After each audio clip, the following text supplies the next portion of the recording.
How are we doing? It's been a while since I did a show. I hope you can hear me okay.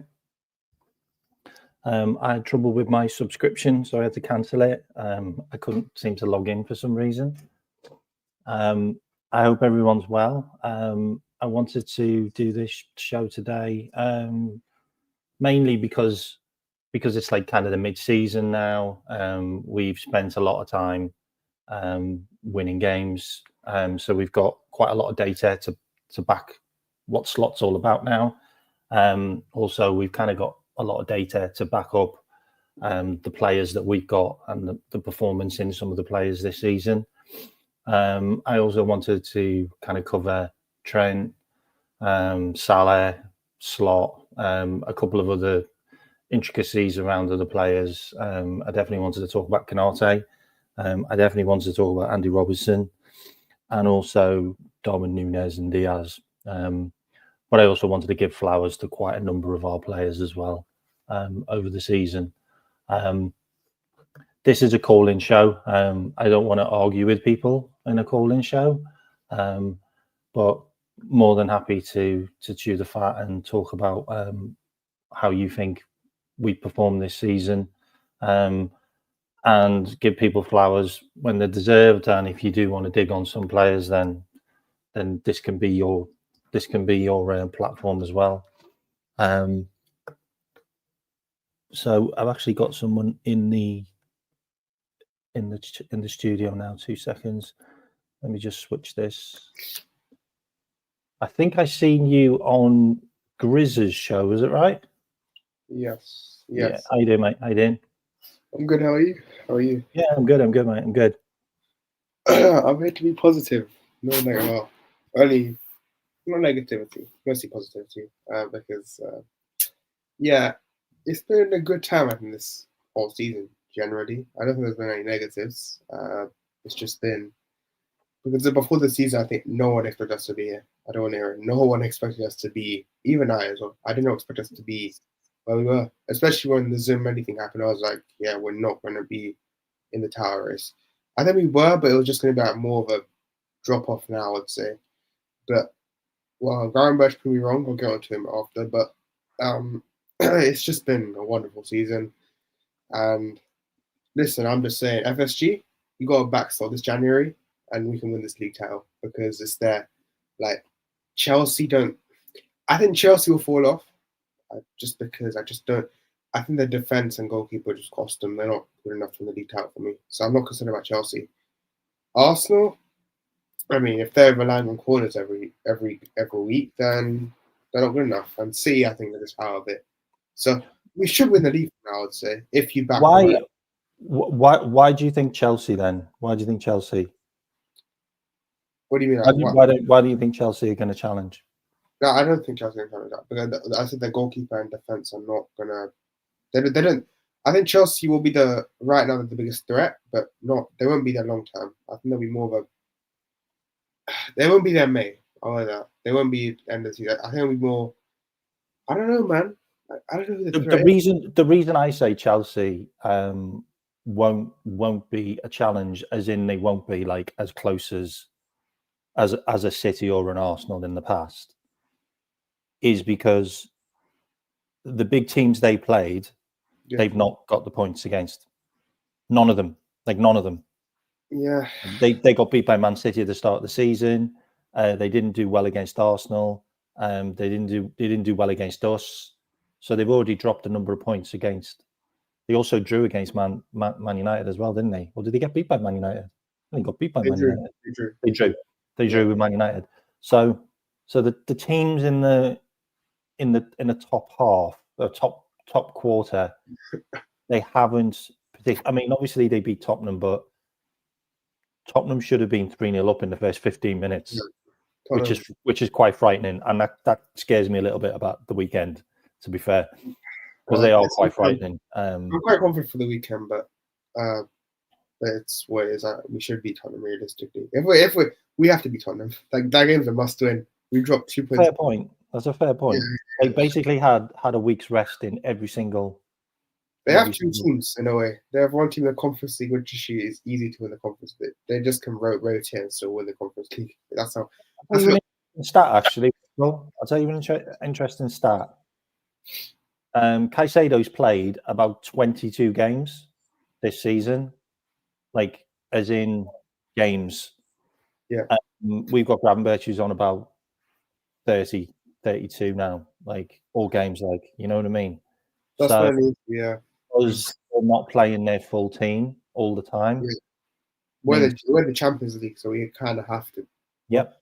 Yeah, and that's the issue. Plus, I think he's kind of undroppable guy. Like he can't. If he doesn't play, I think we're not cooked, but we're not like. What's the word? I think you're going to see a massive drop off because if Gravenberch is not there, I think there'll be a bit of a performance drop off because that's how good he is for us. I think the weird thing is as well is the games that Gravenberch hasn't played, we've won every single one. Oh. So the data doesn't even back that up, which is mad. Because we beat West Ham, we beat Brighton. Yeah. Oh, yeah. Who else did we beat in the cup? We beat someone else in the cup as well. Because we played 3 teams in the cup, haven't we? Have we played 3 teams or 2? I think it's 2 because Brighton, West Ham. Okay, so they're the only games he hasn't played, and we scored 8 goals. Yeah. Yeah. Well, Dave doesn't back the start, but and you don't know how we're going to get on tomorrow. Like we might score 5 tomorrow when he's not in the team. Tomorrow, I know what you mean, though. I know what you mean. He's been absolutely sensational. Like he really has. He's proved everyone wrong. I mean, when, like I said, Germany rejected us, everyone thought. I thought that we could be finished because no DM. Like you should be really buying. We should. It's been a problem for 4 years now since Fabinho's left. I was like, yeah, listen, the DM with us. No, yeah, I agree. Mbumo's quality, but Russell, I think you should do a GoFundMe now, mate. I think we've talked about Mbumo that much now, mate. You should start a GoFundMe for him. Like, just try and sign him for yourself. Just try and sign him for yourself, and just watch him play in your backyard. He is quality, yeah. We can do a better job than Darwin Núñez. That's what I would say. He can do a better job than Darwin. That's one thing I agree on. But, to be fair, we should have scored against Chelsea. Sorry, go on. Man, and Boo, yeah, he's a quality player. I agree. Yeah, he's a good player. Yeah, hasn't he scored hasn't he got some kind of mad record as well this season where he scored more goals in the first 5 minutes than any other player? I mean, they've scored a lot of goals in the first 5 minutes. Yeah, they didn't against Chelsea though, did they? Crap. Oh, You need them to do that. They've been absolutely garbage away as well. They got one of the worst away records as well. Man. You should have scored that chance, man. They've got one of the worst away records as well. Brighton. Sorry, Brentford. Yeah, we should guess where we're playing them next? At their home ground. Oh fuck! Okay, that's gonna be the Brentford are very good at home as well. So what do you feel about? Do you feel that we've had a blip in the last couple of games, or do you feel this is the lull which happens in any season for any club at a certain point in time? It's hard to because it happens to every club. It happens to Man City, believe it or not, every single year. Even when they won the leagues all the time, they had a lull. They had a time where they conceded goals and they struggle to win games. I just think it's unlucky, to be honest, because if Keller caught the ball, we would have won the game for that Newcastle game. I mean, switch it the other way around. If Núñez had scored the easy chance, then we were poor that game. To be honest, we didn't knock we did nothing in that game. First half, we were absolutely dreadful. It could have been 2-3. We got bossed in midfield, and the referee booked 2 of our players in midfield in the first 10 minutes. I think the way we drew is kind of what makes it worse. That game, we had it, and then we just decided to boil it. And then this game here versus Fulham, I would say it's just a good performance, but unlucky result because we played with 10 men for 70 minutes of the game, and we could have won. We should have won. It was just unlucky, to be honest. So to be honest, it's just unlucky, I would say, more than blip, because we've just been. Now, Newcastle game was not unlucky. That was just poor from us, and this Fulham game was just. If Robertson did, the Newcastle game was wild. We had more XG than them in that I game. think second half carried us a bit because we actually were when Trent came on. Well, he probably won't be our club next season, but Trent came on and did well. He was the difference in that game, to be honest. I mean, yeah, it's what it is. I just think you have to be Tottenham now. We have to, like, that Tottenham game. If you don't win that, then it's like Chelsea. Ipswich had beaten Tottenham at their ground. Yeah, like, that's all I'm saying. That's all I'm saying. Like they have a real tendency to concede goals, like dumb goals. Like we need to be all over that game. Like, the big six games, they do turn up though, so I wouldn't be surprised if Tottenham start well, because they usually do in the big six games. But like I said, they were 2-0 versus Chelsea, they balled it. So honestly, if we're 2-0 down, which I don't want to be, which we shouldn't be, I'm still confident just because I don't really Tottenham. They're just the boilers. They usually boil it, and their defense with Archie Gray and DeGruzan shouldn't be an easy game. They won't have their two main centre backs, will they? Yeah. So and also Bentancur in midfield. When they haven't got Bentancur, they look soft.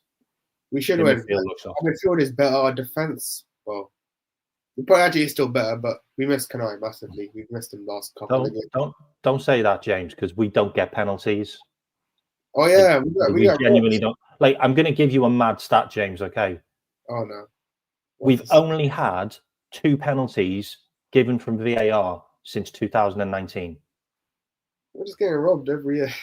2019. That's the last time we got two penalties. And we've had 2 penalties given by VAR since 2019, and they were back in like 2020, 2022, 2021. Wow. Well, that's how bad VAR is to us. That's how bad VAR is to us. We should have penalty versus Fulham last week on Saturday. We didn't get one. So yeah, we should have had a penalty against Fulham. It was a blatant. I genuinely haven't seen a penalty so stonewall than a guy. At first, I thought it wasn't, because literally taking the guy out with his leg, like half his body. He just went, "I'm just going to stop you." They said that he tried to block the ball. Well, that's not blocking. Have a look at the replay. The referee is stood there directly stood there watching the play in front of him. Because he ran past him. Man. The guy Gomez ran past the referee in front of him. So we watched it right in front of his face. And he could see where his leg was, and he could see where Diaz was, where he was taking the shot. Was it Diaz? Yeah, it was Diaz, wasn't it? Yeah, Diaz. And look, if that penalty was given, we score. It's 2-1 to us, and I think we hang on just because we score more, because we're 10 men. We're very good. It was 2-1. That was a 1-1. It was 1-1. Listen, we're not like Arsenal fans who complain every day about referees. So I'm just used to it at this point. It's just it's just how the refs are. We just got to deal with it. We got he's out. Sorry. I'm glad obviously no wish injuries, but I'm kind of glad he's out, because he'd have been a massive threat for us. And Jota's, hopefully he's back for the Tottenham game. I think. He's not injured. He's just not fit. Yeah, but I have people say, he's injury prone. It's not injured. It's just I don't think someone to bring him on, but we have to for desperation. He got a punctured lung. Do you know that? Yeah, I know. That's the worst. Punctured lung. Yeah, you know what? You know what's really wild? I've thought about this for a while. I've thought about is Jota injury prone, or is Jota just, or does Jota just get injured because he wants the battle? That's what I've thought about. Because if you look at Jota's missed about 60. I think it's about 62 games. I know that's an insane amount of games, by the way. And he hasn't missed any of those games through muscle injuries. That's how wild it is. He's not missed any games. He's not missed many games through muscle injuries. So you've got Jota missing 60 odd games. Yeah, okay, and that's an insane amount of games to miss. I don't think he's. It's just. But he gets injured because of the way he plays football. Yeah. I don't think there's any other way Jota can be the Jota that we all love, and Jota the slotter, and a guy that influences the game and puts his mark on the game. I don't think we can have another player like that in him if he doesn't do that. And that's part of him. So he's going to get injured because he's in the thick of it. Like he's trying to weave past players. He goes in for challenges like where he probably shouldn't, or And he's in a situation where he's holding the ball up and the guy falls on top of him. Like that's happened a couple of times now where he's basically been injured for like 3 months at a time because someone fell on him. He's there in the middle of it because that's what he does. That's his play. Like that's how he plays. He's just unlucky with it. I just think he's unlucky. I just genuinely think he's unlucky.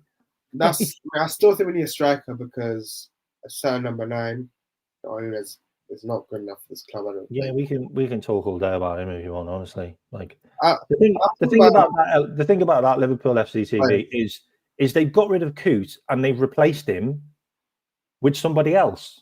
Like that's the issue now. Like they got rid of Coote, and Coote might have been the VAR at the Fulham game, and we might have got a penalty.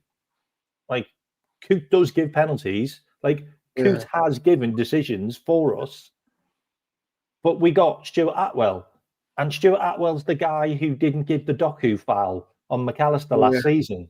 He was the VAR then. Like, no one's talking about that. Everyone's talking about how bad Harrington was. You need to talk about how bad Stuart Atwell was because he's the guy who didn't review anything and say, you know what, that's a red card. I know you gave me yellow, but that's a red, or that's a penalty. You know what? That's not a red card because Robertson didn't foul him in a goal scoring opportunity because Jimenez was the one that had the goal scoring opportunity, and he missed. So it's like that's not a foul. I mean, that's not a red card. It's a yellow. So it's like that's the guy you need to be pointing the fingers at more. The refs are correct, the guy who's never refed in the Premier League before, and he's given a game. His first game is with a team that's at top of the table. Like, make that make sense. Like Southampton versus Ipswich. That's the game you get, mate. Yeah. You make a mistake there, but you can't make a mistake in the Well, he's already been investigated. He's already been investigated, and he's probably gonna end up getting. Fulham are the top 6 as well, like top 7. So they're he's decided, he wants to win. But listen, the refs we just. He didn't get the Arsenal one, did he? He didn't get Arsenal Fulham. No, of course he won't get that game. Right? Yeah, he'll get the Arsenal Fulham game. He'll get Liverpool Fulham. Jesus Christ! Honestly, man. Listen, that game was a bit of robbery and mentality for us. That was just. Yeah. But yeah, just on Darwin real quickly. I just think he's not good enough. We just need. I just think he's not good enough, man. We just accept it now. Like he should have gone last summer, but someone to give him a chance. What's he got? 22 goals in 86 appearances, I think. Oh, I think it's like worse. I think Jackson has the same amount, or like already. Yeah, we've had him 3 years. Jackson, who does that think Jackson right now? Jackson. I'm looking at Jackson. I'm looking at even Hoyland, by the way. I know Hoyland's. At least Hoyland's actually doing well under Amorim. I'll be honest a bit. He's actually playing better. So them 2 strikers are actually outperforming Darwin Nunez. And we paid 85 million for the guy. I just can't believe how bad he is. Well, we paid so we've actually paid. I think we paid 77 million or something for him now. But if we win the Premier League, we then pay the rest. So he's going to cost us like 13 million or something if we win the Premier League. So he's actually going to cost us more than winning the Premier League, as in how much you get for winning it. That's just. Wow! No. It's just not worth it, is it? So just get him on loan or something like get it. Imagine if we win it, we still got to pay him. Just sell him in January. Get a striker. Sell him in January. Listen, I'm done with the guy. You really have to think about that, though, don't you? Because if we win the Premier League, that's another 13 million that we've got to pay, like for Nunes. So what if we just sold him for 13 million less than we bought him for? Like, you know, take a cut. I don't know. Like, sell him in Jan, and you know, no. Atletico Madrid want him. Atletico Madrid want him. You're Mbappe Madrid and Mbappe Nunes sub deal, eh? I wouldn't mind that. Yeah. Atletico Madrid want him. Like, sell him to. I mean, put him on loan to, like, see if Barcelona will take him on loan, and then like they can pay him off like in payment fees for like forever. Yeah, let's get him out of the club somehow. I mean, you need a striker there actually, so we have no choice. You need because Joe, it's not he can't stay fit. It's just unlucky that you have. And who do you play? We've got Chiesa. Yeah, but by the end of the season, if Chiesa's fit, he'll score more goals than Nunes. He actually has assists. I wouldn't be surprised if Chiesa got an hat-trick tomorrow. I really wouldn't. Like, I don't think he'll play 90 though. I think he's a top player. Like, he's a really good player, Chiesa. I just think he needed time, man. Like, people overreacted. Like, he just had no preseason, so he needed a bit of. Everyone's going crazy about Chiesa not playing. Like players get injured. Players get injured and players aren't fit. Like, he didn't have a preseason. He wasn't fit. That's why I wasn't really like. I was a bit annoyed just due to the fact I didn't see him play. But that was just. He cost us nothing. Like, he basically cost us the signing on fee of Solanke. Yeah, like the sell-on fee from Solanke going to Spurs. That's how much it cost us. If he flops, he flops. It's just you can get the same money easily. In fact, I actually think the Alberto money where he went to Saudi Arabia. In fact, no, we went to Napoli. I think a Spanish player we had years ago. Yeah, we got like 4 million off him. We got like 2 million off some other player, who we sold, who got sold on. So we got money off that, and we also got the Solanke money, which is like 9 million. That basically paid for Chiesa. Chiesa, man. I'm excited for Chiesa, man. If we got Chiesa for the second half, if we got Chiesa and Jota fifth for the second half of the season, we're winning the league. We're winning the Champions League as well. I actually agree. Because I think Jota, if Jota stays there, especially 5 million, 5 million player we sold to Rangers. That's a good point, actually. But we got 5 million for a player that went to Rangers. Yeah, I mean, first night, I think the front two of Chiesa, Gakpo, and Salah would work. I can't lie. I'm actually fancy that front three. Chiesa, Diaz, and Salah. I do not want to see Salah anywhere near this game tomorrow. Yes, nowhere near this game. I think he might start. Just there's because so many players that are in the red. So many players that are in the red now for us. I think Chiesa won't. I think he'll come off the bench. I think he'll play 60. Yes, I think Salah. He played 70 for the under-21s. I think. Listen, I don't think Chiesa starts him straight. I think he'll probably come off with that. Yeah, he might. I'm hoping he starts. I think I don't know. It'd be Nunes. Will it be Nunes though, or will it be Gakpo? Because this is Gakpo's cup, innit? Like he loves his cup, innit? He does. So, but then I want to ask Gakpo for Sunday. My front three for Sunday, we Jota, Gakpo, and Salah. If we're doing that. Yeah, I'd rather play Gakpo than Diaz all day long. Right, Diaz, all day long. Again, man, Diaz is falling off, pissing me off. He started. Diaz has just gone back to Trent. He's gone back to Trent. Like he scored. He started with Leverkusen. Scored all his goals in 4 games. Like let's just make that clear. Like he scored all his goals in 4 games. He has no league goals since September, I think. So I'm just saying, if that was Gakpo, or assist, by the way, since September. If that was Gakpo, by the way, our fans would be going on it. So I want to see the same energy right now, not from the chat here, but Twitter. I want to see the same energy because the fact that is if this is Gakpo, you know the hate will be getting right now. I want to hear the same, not hate, but same energy because Gakpo was in so much shit last season. He wasn't the false 9. He's not a false 9, man. He's not an 8 either, and he's certainly not a right winger. He's a left winger, and you'll see. I think he has like 9 goals in his last 10 games. He got played everywhere last season apart from his natural position, which is on the left. That's what pissed me off, man. Like we bought him as a left winger, we came as a false nine, and the centre mid. It's just, I'm glad he's doing well. I think that's like. Is there anyone else in the chat who wants to join? Use the link. It's in the chat if you want to join. All right. I'm just excited. More than happy for someone else to jump in as well. This is a cool intro today. I'm excited because I do think we make a January signing. I just think we make one. But I don't know who. I think a left back. We need a left back actually. That's what I'm like. We'll get a left back. I think we'll get a left back. January, I think. I think we'll get left back. We can't wait. This left back is supposed to be sorted ASAP. Robertson is just washed. Except now, he's a better backup than Star. That's just. I've been banging that drum for 2 years. I was going at that for a long time. Yeah, I mean, everyone was saying, "Oh no, he's a legend. He's a legend." He's still a legend, but it's just, of course he's a legend. But but he's let us down so many times with his bozo stuff and his. Last game this season, which look at Arsenal away, he got sent by Saka. That was awful.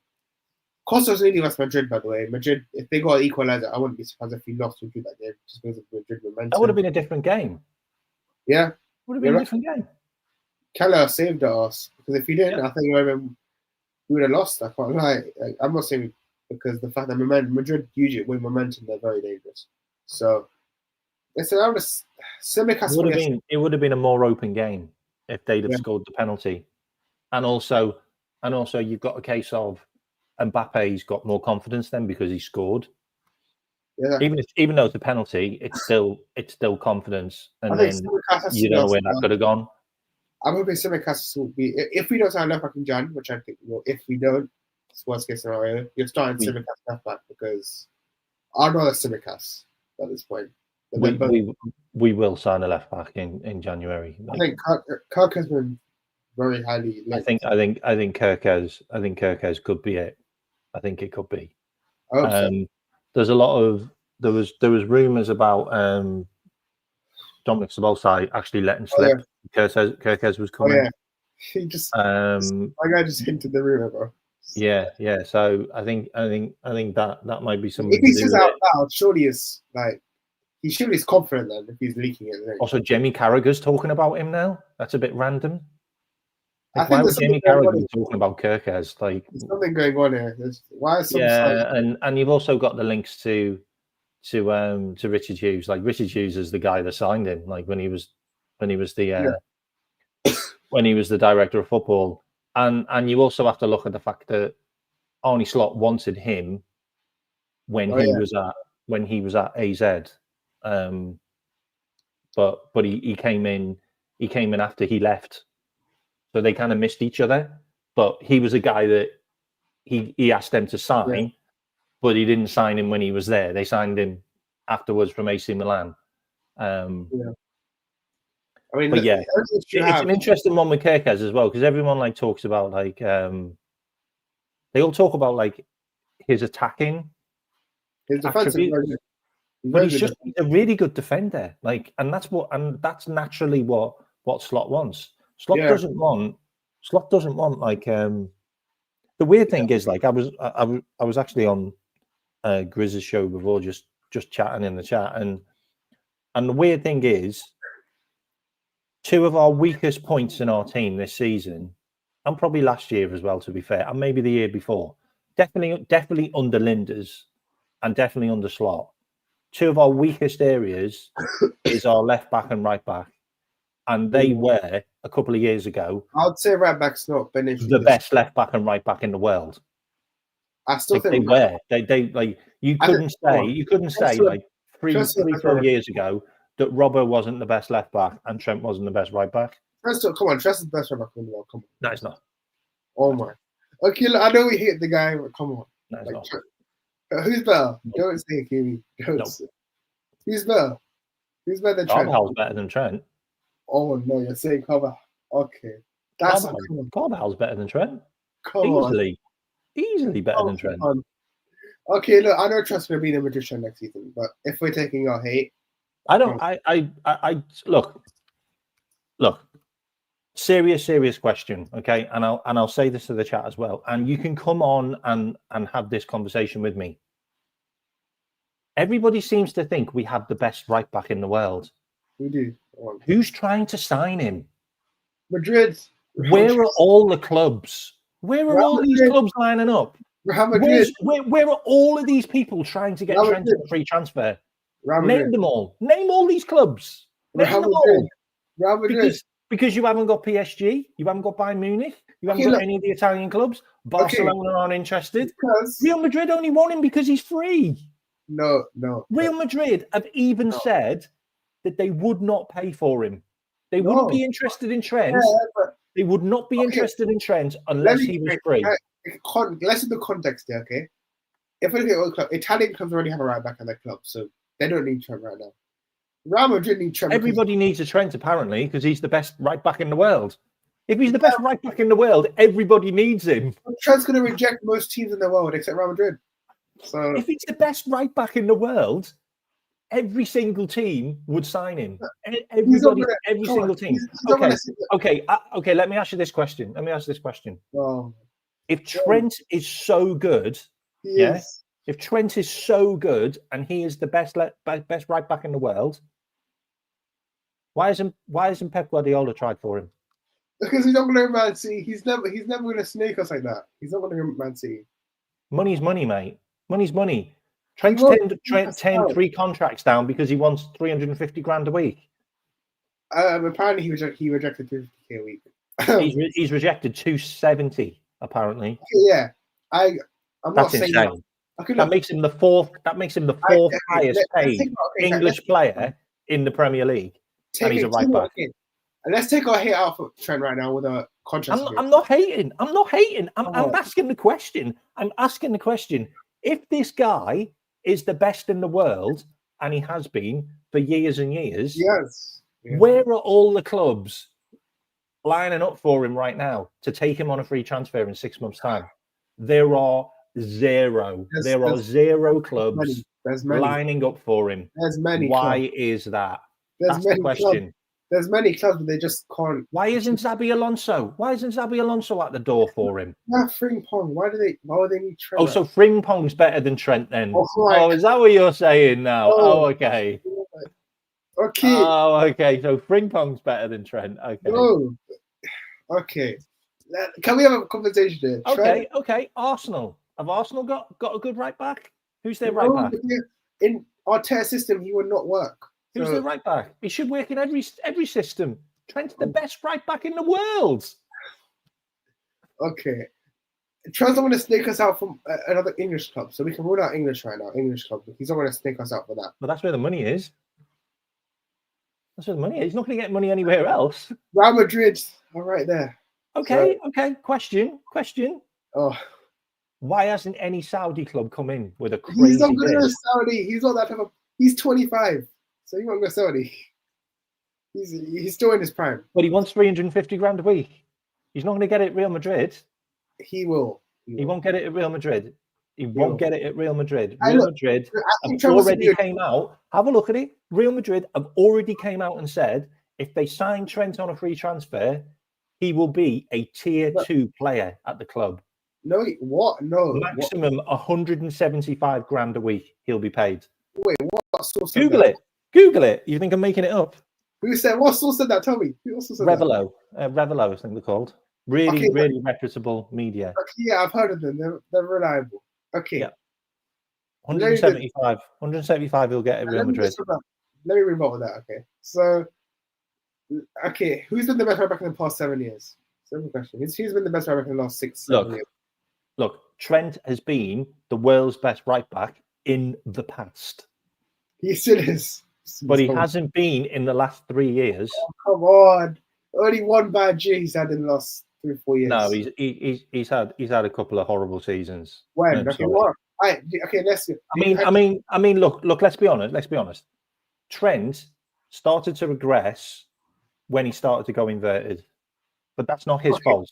That's not Trent's fault, by the way. That's Pep and Linda's fault, who's just been sacked for being Pep and Linda's at Liverpool. Because he went to Salzburg and decided I'm just going to do exactly the same as I did at Liverpool and not defend. I got a question. How do you think Trent's been this season? Describe Trent this season. How's he been? Trent? Yeah, how has he been this season? In your opinion? He's been he's regressed from about 87% pass completion down to the 70s now. He's got 3 assists, 2 of them from corners. It's part of the slot system that we're doing this. So slot wants a standard right back. So yes. What's he going to get out of Trent then? What's he going to get out of Trent? He's been bad defensively. Defensively, he's been brilliant this year. He's been at fault for. Okay, I'm pissed about the Fulham game. That's only the one bad game he's been bad. No, he was awful. He was awful against Forest as well. Okay, everyone was bad as Forest. What are we doing? He wasn't great against in the Chelsea game either. Chelsea game at home. What? He was quality defensively. What are we doing? We pocketed Sancho and got cooked. No, he didn't. They both got cooked. It's just the guy didn't produce anything. Oh, you watching the same? Wait, what? He pocketed Sancho and Neto both. Oh no, that was Robbo. Sorry, that was Robbo. That was Robbo with Madueke. Yeah. All right. So Trent, 2 bad games out of I don't know how many played. So that's only 2. Liverpool FC TV's just hit the nail on the head. There you go. I'm not okay. Whenever I said the wages bit, I'm not discussing the wages right now. I think Trent leaves, but I'm just discussing right now. He's the best right back in the world. So, look for me. Conor Bradley's never going to be Conor Bradley. He's never going to be Conor Bradley. Who's better? And Conor Bradley, for me, is a guy that you could develop better into a Arnie slot back more than Trent. If Trent goes, are you buying a replacement? If Trent goes, so you've got to basically rein in all of Trent's offensive qualities to work in an Arnie slot system. Why are you doing that? Why are you even doing it? Just let him go and flourish at another team where he can be offensively better. Let me ask you this: if Trent leaves, or when Trent leaves, are you buying a replacement, or are you just stick with Burnley? I think we probably will get another guy, but I think it will just be a standard right back. He might even recall Ramsey and try Ramsey as a backup. I think you need a replacement just because. I don't think you need a replacement. You've got Conor Bradley. Conor Bradley. No, don't. Conor Bradley could be a very good right back. Yeah. Okay. Let's not. I'm not defending Conor Bradley. Let's not all pile on Conor Bradley and say he can't be a right back. But if you're getting, but if Trent's leaving, yeah, and then you're getting another guy to replace Conor Bradley, what's Conor Bradley thinking? He's done everything right to be able to take that mantle. You know what I mean? And we've been linked with Frimpong, by the way, but Frimpong's a no-go because he's too offensive. We can already see that we don't need a massively offensive left back and right back. We just don't need that. Best way to work Trent right now is he's the best right back in the world. However, in this system, I don't think he requires Trent ability right now. Just because for me, defensively, just he give me good defensively, and you're sorted. So to be honest, listen, it was one bad game as Fulham. I'm not gonna start saying he's not the best in the world, but he's the vice captain. I'm sorry, he's the vice captain. But I would say if he's off for 300, everybody else is running their ass off because they're on 10 men, and you're not. That pissed me off, by the way. Look. At the end of the day, we all know what's going to happen. We all know what's going to happen because we've watched Slot stub him over and over and over again, and he's not scared to do it. If he's so important, 2 seconds, and if he's so important to Liverpool and everything about us, why is he getting subbed? Why are you getting subbed? I'm just getting subbed because you're not doing what your manager wants you to do. Okay, that's what you're disobeying You're disobeying tactics. Like, are you trying to tell me that you didn't know that Anthony Robinson was a roadrunner and he bombs up and down that wing all day long? You trying to tell me you didn't know that? Because I'm pretty sure Slot would have showed you that in the pre-match and gone, be careful of him doing the overlap because he does that a lot. And then you just watched him go past you twice. Oh, and you were at fault for both the goals that went in. Trent pissed me off on Saturday with the laziness he did. He did piss me off. That Fulham goal, he had no work rate, by the way. And that's I didn't say he was amazing defensively. okay. That's the other guy you're putting. That's the other guy there. I'm sorry. Okay, no 6-7. I'm not saying he's a good defender. I'm saying this season. I'm not saying overall. I think we'd be better off without him as well. I agree now. Oh, okay. That's what I'm at. I just don't want us to have so much drama. Like, drama follows you around. If I'm taking the football side out of it now, I'm discussing him as a person. I'm like, get out of my club. Just because, like, bro, my guy, he wants, okay, if you want 350k a week, you got to show on the pitch, right? Has he shown on the pitch? I don't know if he has. Like, Salah and Van Dijk at least have shown me that they deserve at least 350. Well, Salah's already 350k a week, but Van Dijk probably deserves it more than Trent because at least Van Dijk has shown this season he's the best back in the world. So, I'll be honest with you, if Trent wants 350k a week, you can fuck off to Madrid. The biggest question I've got, yeah, and this is to everyone in the chat as well. If you're paying one of your guys at your team, yeah, top tier, like the top end money, yeah, the top end money out of everybody in the team, that guy should never not be on the pitch. He should be the first name in the team sheet, or second or third, and he just isn't. He just isn't. Like, I think, like he is subbable. He can be rotated. Like, are you really rotating your vice captain consistently? Yeah. Like, are you really shoving your vice captain? Like, just a bad influence on the club right now, on the players with him, because as a vice captain, you should be helping your youngsters. The way he's acting on the pitch, I don't think you're helping your youngsters. You're encouraging to be lazy. That Fulham goal, they scored the second goal. I saw the way he was walking for like, track back, bro. What are you doing just standing there, expecting Gomez to do all the work for you? Or was it Conte? I don't know. You expect them to do the work. It's just pissing me off, Trent. Like, I don't. Like, Gomez was the left back.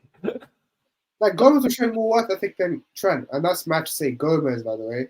So, I'm just saying, Trent. Well, that was an own goal, wasn't it? It came off Gomez. Yeah, he was actually. That was poor. That was poor by Gomez, by the way. That was a little bit.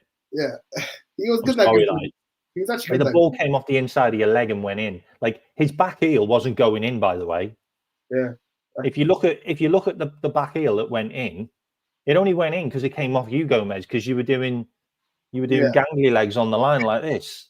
Yeah, it's like, I'm sorry, like, and Saturday was just pissed me off, man. Saturday was just one of those annoying. And the first goal, like that game was wild because they didn't really do anything in that game. Like, their XG was like 1.4. That was our fault. We made them look. We were sitting 1.4. Like, we had like an XG of like 2.8. Like, we had the big chances. Like how Diaz didn't just head it into an empty net is beyond me. If that's Gakpo, the goalkeeper is over there, and the ball's on your head, and all you've got to do is head it into an open net, and you biffed it over. If that's Gakpo, he scores. But man. I'm just saying. Man. And you also worst thing about Trent, you see Salah and Van Dijk. They've actually said they want to stay. They've not caused a fuss about the wages. They've kept things for themselves. Actually, Trent. Wow, this guy is just. His brother's leaking this stuff. I think it's probably his brother actually causing this chaos. Yeah, it's his brother. Like, it's his brother.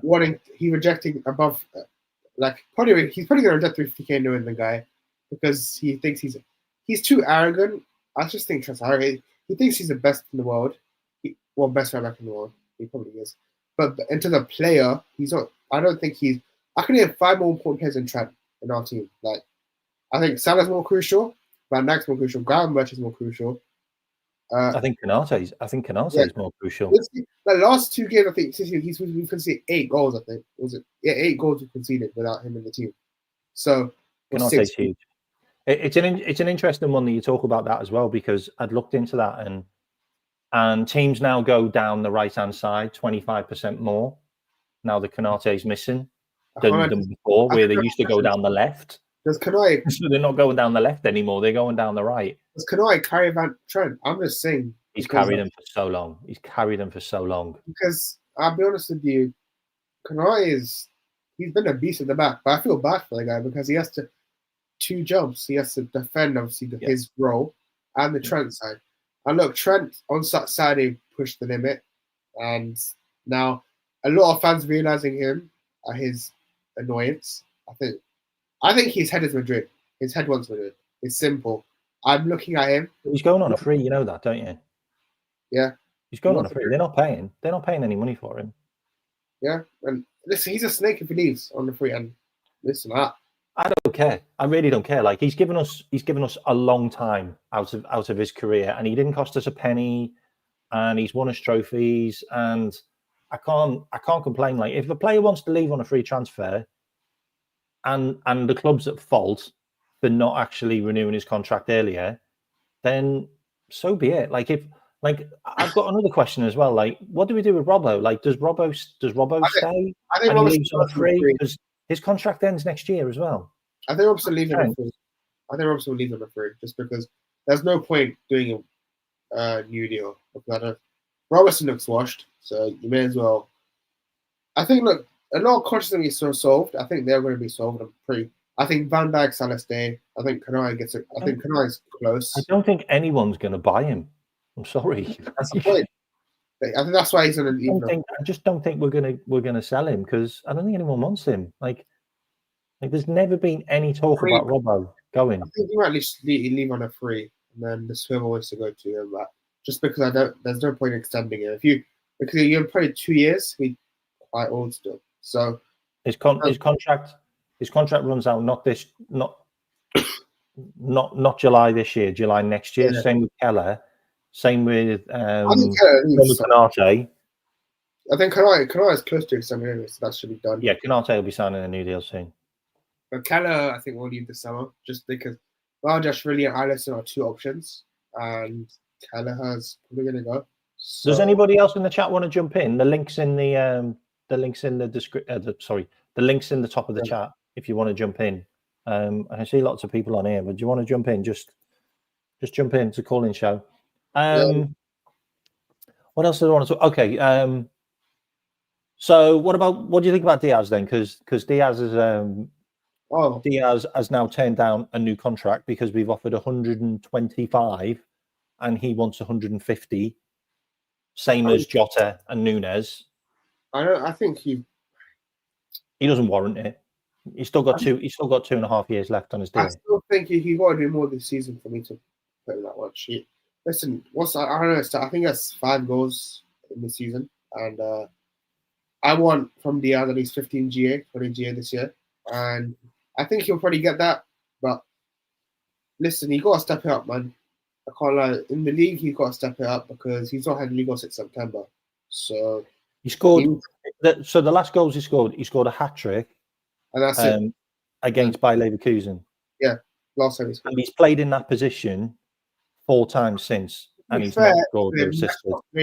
He's not played that much minutes since then. Like he's not played long minutes, but still I'm expecting goals at least. Like he should be scoring versus Fulham by here. Like his end product's still an issue, man. Slow is not Klopp. Slot's what I mean. I don't think so. I don't think so. There's a lot of rumours around that and this is from media as well when they're in the press rooms and that yeah. There's a real cold, emotionless side to him where he's just like, I'm just here to win games. Like I'm winning games. Like I don't give a shit. Like I really don't care if I upset people. Like if I drop people, it's my decision. I'm here to win matches. And the way he stumped Trent off like so many times, I'm his biggest fan. Like, and the thing about it as well, and this is a stat which people probably don't even know. In the last 2 years, in the last 2.5 years, Slot has lost 6 games. Oh, Slot's lost 6 games in the last 2.5 years. and this man just 6 brilliant. games. So people can all sit there and say this guy is he's not really done it. He's basically had the career that Jurgen Klopp had with us in his career. And if it wasn't for COVID, he'd have won the league with AZ Alkmaar. Oh yeah, He'd have won the league with AZ, and they have never ever won a league title. that's And so he came good. second. Yeah, And he came second again with Feyenoord, and then he won with Feyenoord. And Feyenoord on a team that win the league. Like last time they won a league was as well. It was mad the way we got Slot as well. Like people, 15 years ago or something, like the last time. Right. Like Feyenoord are never up there. Like it's always Ajax, it's always PSV. the funny Like, thing is, and, right? and no one's even talked about his European pedigree. He got to a Europa League final with Feyenoord, and he got to a semi, and he got to a semi-final. And he's won 5 out of 5 in the Champions League. In the Champions League. So with Feyenoord. You know what else is crazy? He got beat by Mourinho twice. Yeah, Mourinho's just heritage relevant. It's Mourinho's pedigree, isn't he? Like, yeah. And the best thing is about Slot being successful was we went for Xabi Alonso. The head loss was mad after that. Then there was Amorim talks. We were never in for Xabi Alonso, by the way. Like, that's all been confirmed. Like, we were never in. We asked the question. Like we actually said, "Look, would you be interested?" And he said no. Like I'm staying. And then we just moved on. Right. And then we looked at a lot of Amorim. Amorim was like Portuguese side more than English. I wanted Amorim, by the way. I wanted Amorim. The same. I can't lie. I was like, you're right. I wanted Amorim. I think Amorim's pretty special, right? But he's at a poison chalice club. To be fair, though, I mean, he's done well. To be fair, he's doing exactly what needs to be done. He'd be right. He's getting rid of the liability straight away. Yeah, Rashford's gone, and then he got. Well, Anana's on his shit list now. Half the team he deems worthless. He wants to keep Maguire. He's had conversation with Maguire. Maguire's his man. Like, and let's be fair, like I know a lot of people slate him, like, but Maguire's a bloody good defender. He's a good leader to have, but like. He's a good leader. He's a good defender. He's a good defender. He can't do it all on his own. Like at Man United, but he's got no midfield and everyone's just charging at him. I mean, yeah, the way a certain fan base mocks Slot so much, and a certain Arsenal fan base, I swear, they thought we wouldn't be a title race. It's just fun. Like, I swear, people say our squad's aging. It was quite funny in the summer, and then the way we are now. It's still Arsenal. Arsenal. It's an Arsenal must have to win the league still, because Arsenal are actually. You know what I love about it as well is Slot's come into a good team. Jurgen left him a good team. I'm not denying that. Like, but he's come in. He's not bought anyone, and he's come in against 2 of the longest serving managers in the Premier League, who've got like 9 years and 5 years worth of like team behind them, and experience, and they've been there and done it, and they've been battling for the last 2 years against each other, and everyone was like, "Yeah, Liverpool will be nowhere. There'll be nowhere this season." Yeah, and people were saying, "Oh, we'd be lucky if we even get into the top 4. It's going to be Man United.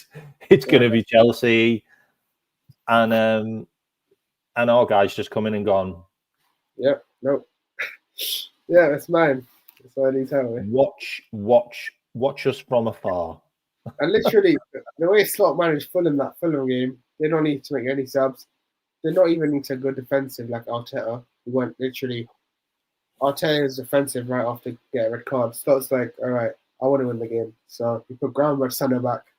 And that worked out. Even the Arsenal away game, like we came away from that game disappointed that we didn't win. Like, we should have. It's Arsenal away. Like, Klopp got beat last time. Klopp got beat there last time. It was quite bad to watch. It was hard to watch that game. That was hardness. Like, I'm not going to print a slot, man. Slots prove everyone wrong. I think a lot. Old. I'm also gonna tell you a little bit of education to everybody in the chat. Oh, have a look at how well Slot does in his second halves of his seasons at all of his clubs. He does really well. He gets better. He gets better.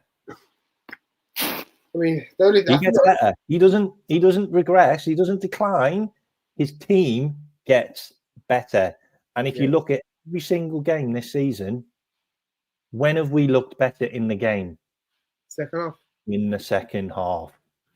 I think it's going to be like that the whole first half. I think first half season was meant to be like this, where I was still getting used to the system. Now second half, just watch. It's just going to be. This was that lull. This was that little moment in the season where things get on top of you. Things get on top of you. You get injuries. You get too many games. You know, there's too much going on. You know, just before Christmas, this is always a part of the season where teams can slip. Yeah, we're always going to have this, the way we were winning. So always, you can't continue winning every single game. Like we lost against Notts Forest, and then we just went on this winning run of like 11 games, and then a draw, and then another couple more wins. Yeah. Like, and then you've got Real Madrid and Man City. The way as well. Smash them and then go on another winning run against Newcastle away and Fulham. Like, it's tough, man. Like winning all the games with Madrid at home, Man City at home, and Newcastle away is very difficult. Like very difficult. Very difficult. I had a feeling drop points in one of them three. Always, I thought we'd win, but I had a little feeling. But then once we the first two, I was like, we wasted energy, but we kind of in a good way. We wasted energy. Like Newcastle have beaten Chelsea, Arsenal. They got Man City. They played really well at their ground against some big teams. It's a good result. I think that it's the way we lost that game. Lost that game because of a goalkeeper mistake. It's the way we drew. It's what makes it worse. It's if we had drew in a way of, like, let's say we're 2-0 down or 2-2. We didn't lose the game. What am I saying? Everybody says we lost that game, but we didn't actually lose it. And then obviously you had it, but we think it's a loss. Then you had the postpone, which I thought was good for us. That postpone. It was. We'd have lost that game, by the way. We'd have lost that game. Well, the weather conditions are awful. It would have suited Everton to the ground. That game. I'm going to give you a mad stat on this game, actually. So that game would have been the last derby at Goodison ever. Yeah. And we are tied at 42 wins each. Yeah. So Everton have got 42 wins against us. We've got 42 wins against Everton at their ground. If we'd have lost that game, that would have been the final bragging rights of Everton at their ground. So they'd have gone, we got 43 and no reply. There's no reply to that because you're not playing them ever again at Goodison. Yeah, they're pretty. So we take that one. We take that one to February, and if we win that game, then we can finally go. Who's won at your ground more, you or us? Against you. Everton can. And obviously, you had the draw in a game, which I felt like was just rustiness, and then you had the Fulham game this weekend. So look. The Tottenham game, I'm pretty confident. By the way, that's a really fair point. I mentioned this on someone else's show. I mentioned this on Coppish, actually. Now that Mudryk, I'm not going to say the word, okay? Yeah. Now that Mudryk has been positive, they will test every single sample from Chelsea. Every single sample. Yeah. They have to. They have to test the whole batch. And like Enzo. I'm just saying, if there's anybody else that's taken that stuff, then because it's an enhancement, which loads of people have been caught with, by the way. Yeah, Chelsea, man, they're done. Chelsea, this could massively derail their season if other players. I hope it's not true they do it, because of course you don't want that to happen. But, no. Yeah, but if it's true, then it's different than the inhalers.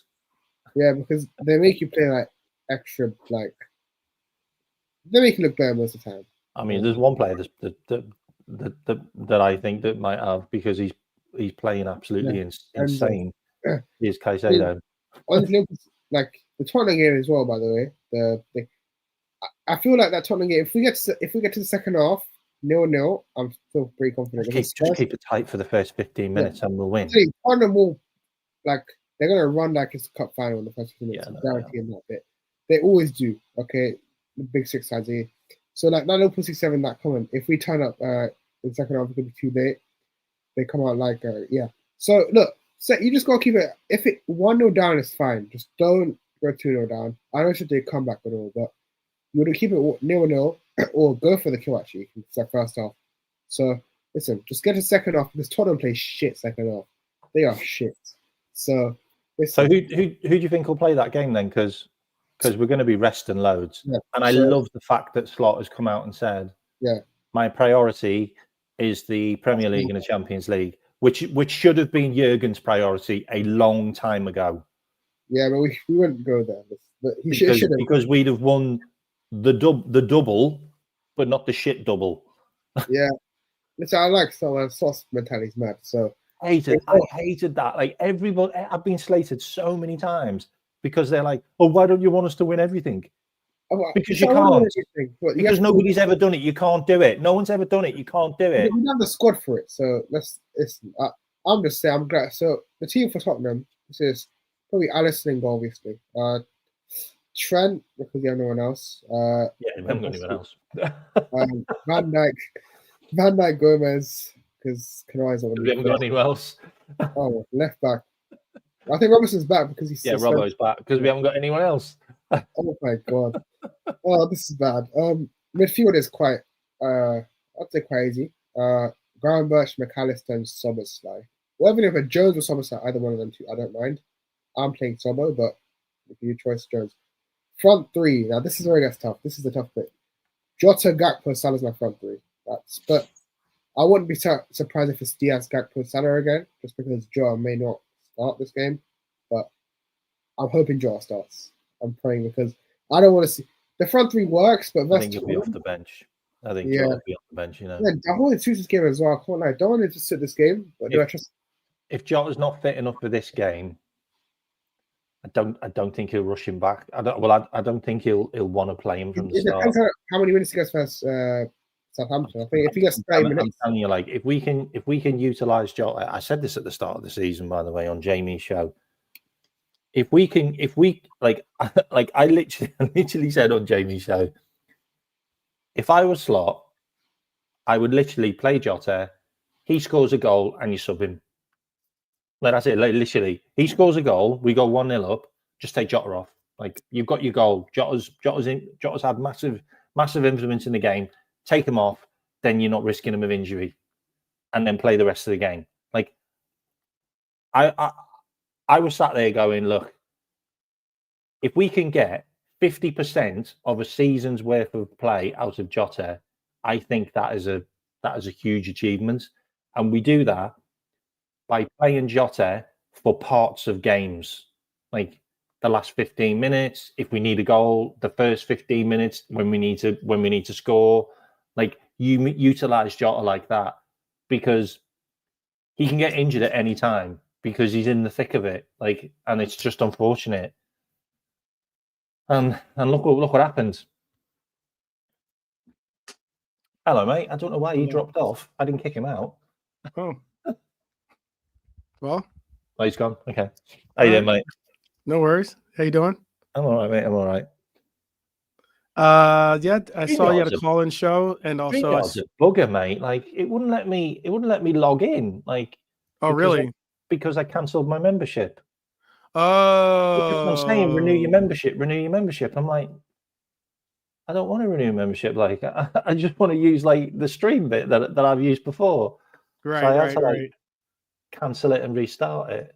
Yeah. Sorry, go on. It's wild. Yeah, I know show, they upped the price for StreamYard incredibly high. So yeah, I know. I can understand. But yeah, so how you doing today? What's good? Are you talking about I just logged on and saw that anything you want, mate. Anything you want. Oh, anything we want to talk Anything about. you want, mate. Okay. All right. You can tell me about your clubs and that if you want. But Yeah. Yeah, you know. I know you're a DJ. Maybe you come over to the States sometime and give us a little I was spin on the one and two. supposed to do a few gigs in Hollywood a couple of years ago, but COVID happened.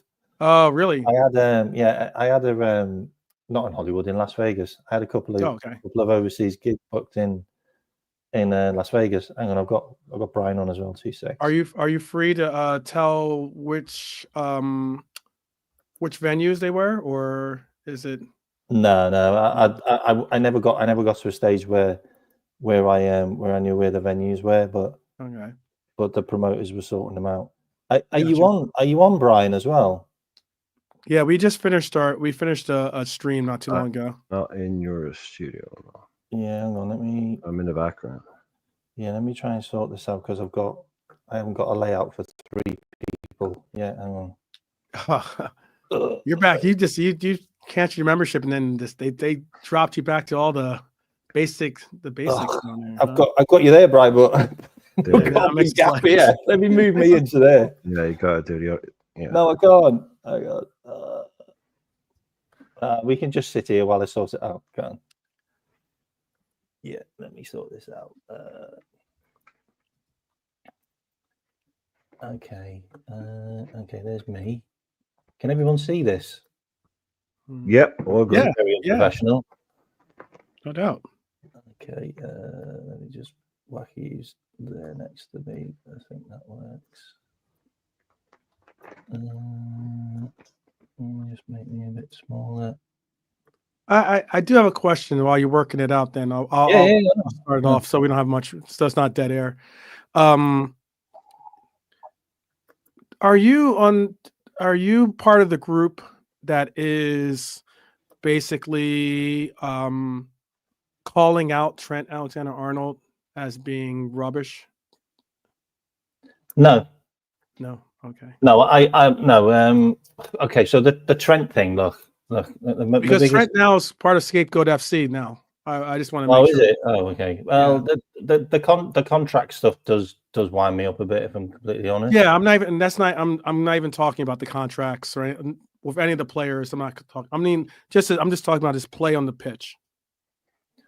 Look, we all know that he's been a little bit lackadaisical in the past with his track and runners, but that game now, like everyone else was busting a gut, and you get a guy that you know quite well is a road runner running past you. Mm-hmm. Let me just see if that works. No, it doesn't work. Does it work? There we are. There you go. Okay, we're here. Okay, it's not great. Sorry, everyone. It's not great, but better than a poke in the eye. It's better than nothing. Yeah. Yeah. I just felt that, like, and you're in the spotlight as well right now because of your contract situation and because you're twerking for Real Madrid and everybody's talking about you constantly. Mm-hmm. I think it's died down. To be honest with you, I think it's died down immensely. And then your match of the day highlights is basically you jogging while some guy just flies past you and puts in 2 assists. And I'm just like, it's not what you need right now. It's really not what you need.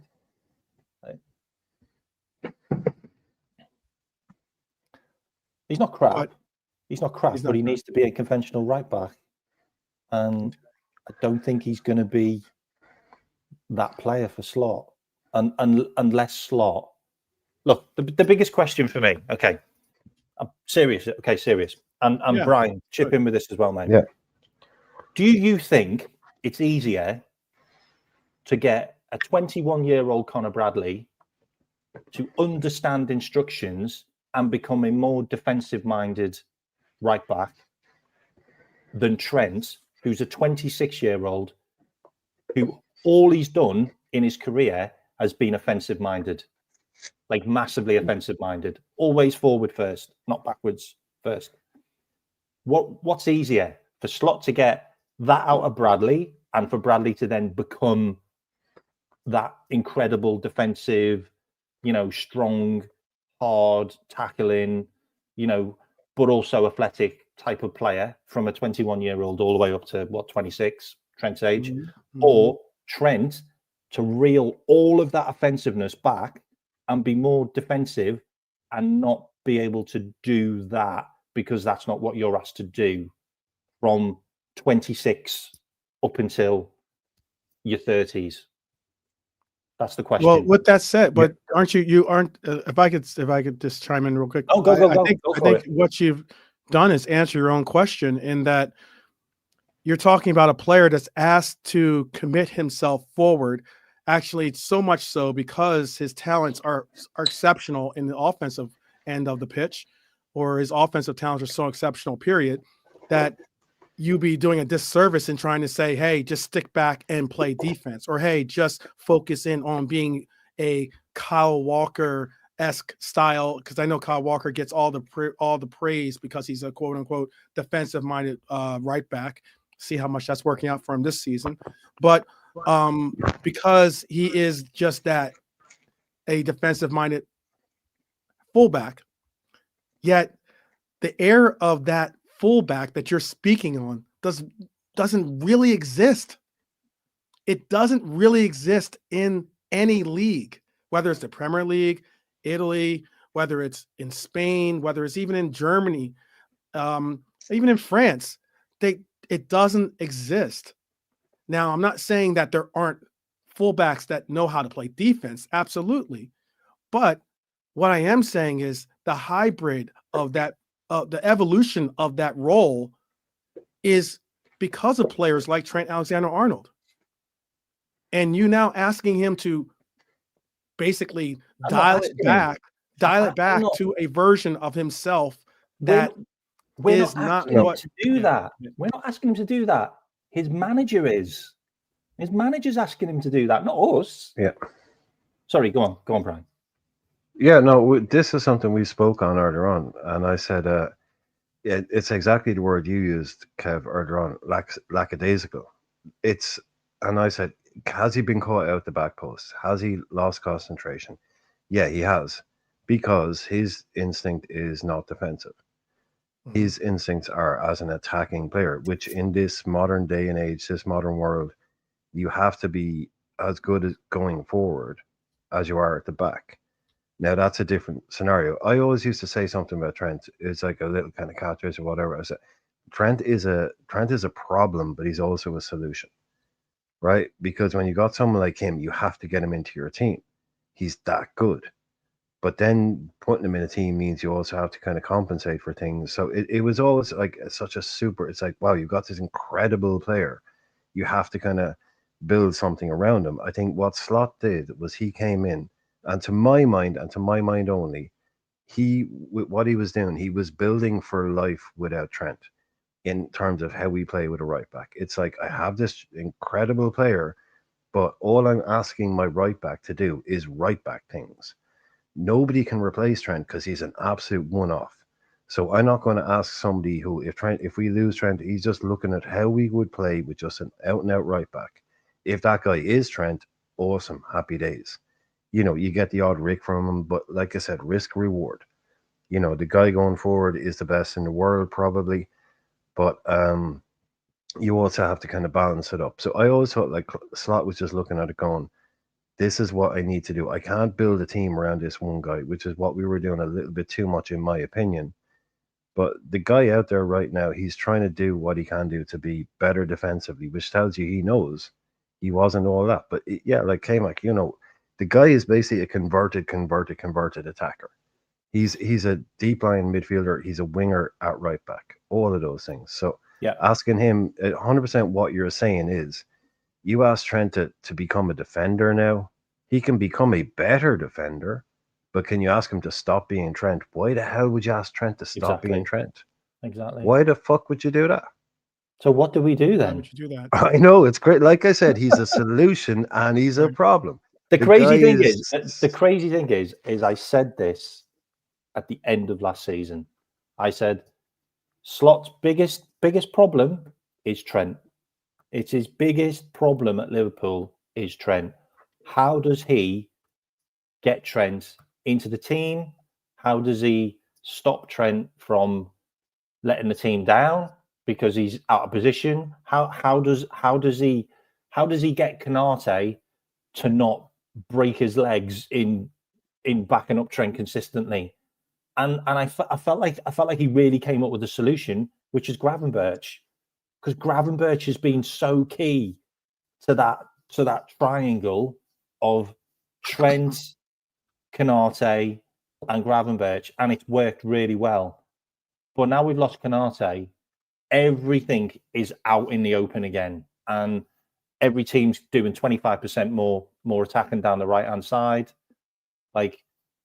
and it's really evident now because we've conceded a number of goals now this season. Like, we've conceded like 8 goals in the last couple of games since Konate's been out, which is just, it's because Konate's out. But then the situation is Trent's not doing any of the good stuff that he does anymore. Like, his passing's got worse, his creativity's got worse. He's only got 3 assists, 2 of them are from corners. Like, he's not shooting anymore. Like, he's not influencing the game anymore where he used to. Like, his long balls are awful. Like, so my question is, do you just get rid of that and you bring Bradley in, who you can then mold to everything that you want to be, and he is everything that Slot could get? Like, Bradley could be a world-class player. Like, he's got everything about him which screams this guy could be something special in that position, and he's 21 years old. Or do we give Trent a £350,000 contract, which is mental, by the way, and we make him one of our highest paid players, and then we take away all his offensive attributes and leave him as a right back? It's the conundrum. Put it like that. It's the conundrum. Book being the manager. He's got 3 assists, but he's also actually been not a part of a good chunk of the games that we played too, as well. It's not like look. At the end of the day, me and you could argue till we're blue in the face about Trent, how I feel about Trent and how you feel about Trent. But Pep and Linders is the reason why Trent pisses me off, because Trent was given way too much freedom under Pep and Linders, and he was allowed to do what he wants, and he became so incredibly offensive in just not even caring about what's going on behind him over the last couple of years. And that's not Trent's fault, by the way. It really isn't Trent's fault. Like, and I've said this a number of times, like, I am annoyed that I dislike Trent now, because I thought he was absolutely unbelievable for us for years and years and years. But it is what it is. And how do you get the genie back in the box? I know that Brian isn't a fan of the inverted role, and neither Slot, by the way. But I also know that for all those that have been, and I'm not, this isn't a shot at Brian at all, and not a shot at you either. But those that, again, this isn't something that he's pointed out, the fact that this was a part of what was important. What I'm going to get at is this: Trent Alexander-Arnold as an inverted player. You can say what you like, you can say what you will. You might not have a preference for it. You might think it was a poor decision, or the likes. However, when Trent Alexander-Arnold became inverted for us, our season changed for the positive. When Trent Alexander-Arnold became inverted, our season changed. What did we win? We were not going to be even remotely relevant that year. What did we win? What did we win? We won nothing. We won nothing with him playing inverted. We won nothing. No, that's not true, because we've conceded more goals than we've ever conceded. Because we've won league cups. We've won an FA Cup. We won a league cup because of the kids. Like, oh goodness! Let's really, like, we won a league cup because of Virgil van Dijk just being mental. Like, let's be real. Like, okay, we didn't win anything. I don't know why we pick and choose when we can include people. We won Champions Leagues. We won the contributions of Premier the Leagues. journey when Champions it's League, Premier convenient. Leagues, and nearly quads because Trent played as a right back. Played as a right back. Didn't play inverted. Played as a right back. That's a fact. Come on, that's a fact. For what? I didn't hear your point. I didn't hear your point. We won Champions Leagues. We won Premier Leagues. We got 97 points. We got 98 points. We got 99 points. Like, we were there all the way for years and years. Yeah, that's also years and years when we had players like Trent plays a right back. Not because Trent that's plays also, inverted, but you're not. But the right problem, why I'm giving up the point about the inverted, and I'm not saying that I want to see Trent inverted. I'm not saying that at all. But what I am saying is that you're bringing up something about a coach or coaches that decided that what we had currently going for us was not working, and it was not creating the results that we needed on the pitch. So they got innovative and they utilized something that could get us the results. In that game against Arsenal, him being inverted was very, very significant, to the point where he was an important piece of why we even remotely came close to winning that game. I thought we should have won that game. Unfortunately, Konate couldn't put it into the back of the net that one time. But all the same, that was the part and point of where we became somewhat reliant on him being inverted, because we needed to bring some form of innovation, some form of spark to our offense, because it had gone flat. And what it was that was the simple solution. Now, did eventually maybe teams adjust? Did teams maybe figure out, or maybe was Trent pushing too far or too much with the freedoms that he was given with the role? That's a discussion we can have, certainly.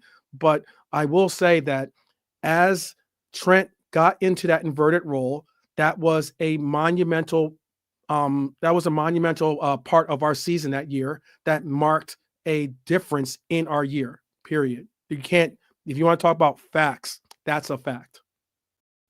Where did we finish that year? We ended up finishing, I believe we ended up getting to Europa that year, I believe, right? Yeah. What was the point in that? Like, seriously? Like, Europa League? Because I get that. Okay. The point of that is, without that, we wouldn't have been even in Europa. We might not have even been. I'd rather have not been in the Europa. That's silly talk. And second, that's silly talk. I mean, we can all say disparaging things against Europa if you want, but I'm not going to. Considering I'm definitely saying lots of disparaging things. Okay. Can I ask Brian a question? Yeah. Is Slot going to play Trent as an inverted right back ever? I think there's been times this season where he's drifted in. Yeah, but has Slot played him as an inverted right back, or has Trent just drifted in?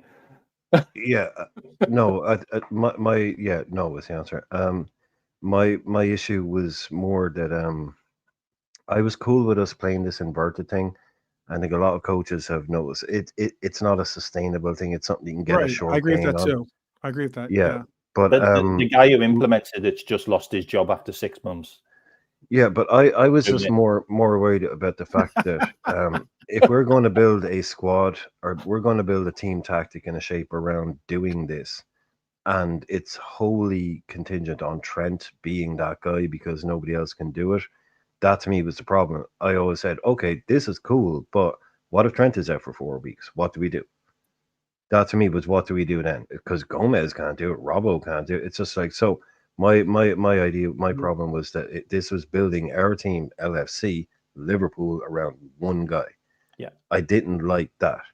I don't think, like I said, Slot has been building towards a team that can play with a right back that doesn't have to be Trent. If it is Trent, brilliant, awesome, amazing. But it's not built on, oh, if we don't have Trent, we're done, we're finished. Somebody else can fulfill that role. It's a weird thing to get your head around, because surely there must be a way of getting Trent into this team. But to your question, K-Mac, no, he's just not going to do that. He has set out his parameter. His stall is, you won't look as good going forward because you're going to play as an out-and-out right back in this team. And that's just what the deal is. Yeah, you'll look like the best in the world doing it. But yeah, there ain't going to be we're going to go full inverted and it's all going to be about Trent. Definitely not. Yeah, definitely not. I'm sorry about the layout, by the way. Sorry about that, Tom, man. Yeah, it's all right, K-Mac. K-Mac, how you been? And Yeah, good, mate. Good. and I just wanted to have my few says, like, especially for Trent, because you guys are talking about Trent.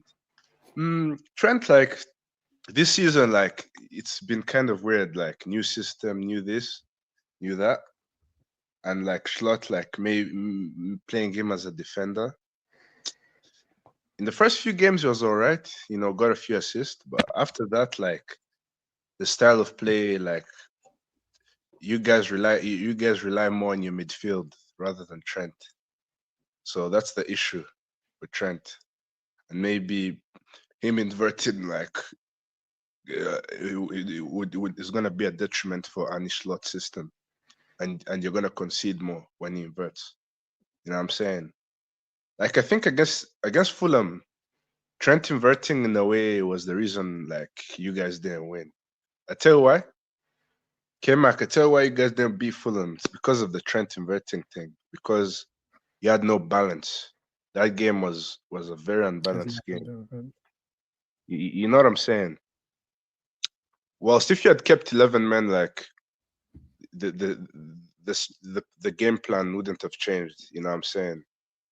So it's just the change in system for Trent, and maybe Trent needs to adapt, or he can leave. You know what I'm saying? And that's basically the question I was asking the guys. Like, you've got a 21-year-old who's basically like a sponge. Like, he's learning everything, continuously, and you can tell he is as well. Especially with those underlapping runs that he does with Salah, they're absolutely phenomenal. With Bradley. Yeah, Conor Bradley. Are you sure about Conor Bradley? He's not much better than Trent. I think Conor Bradley. Look, Conor Bradley can't do what Trent does, but Sorry. there's not many players that can do what Trent does. No, you're not going to get another Trent. The problem is Bradley was part of the team last season that, like, was capitulating and conceding all that. You know what I'm saying? When Trent was out, like, you went through a period where on that right-hand side, it was bad offensively and defensively. Look at the Atlanta game. Like, Bradley was involved in those goals. Didn't he play that game? Did he?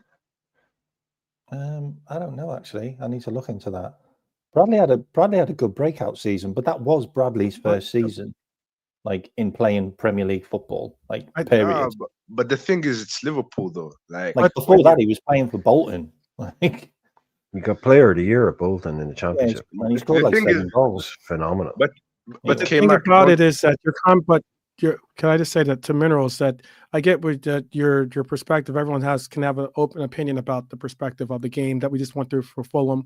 But the reason why I don't agree with that is because, look, in a game where we're 10 men down, and actually, if you look at the statistics, especially in the second half, we pretty much controlled that game. As in, like, there's a comment put out there by Jedi or by Robinson, who basically said that we forgot that we were playing against a 10-man Liverpool team because they were so offensive minded and so incredibly gifted going forward and putting us to the measure and keeping them on their toes because of what we were trying to do, which was win that game. We weren't settling for a draw. We weren't settling just to get to equalize and then sit back defensively.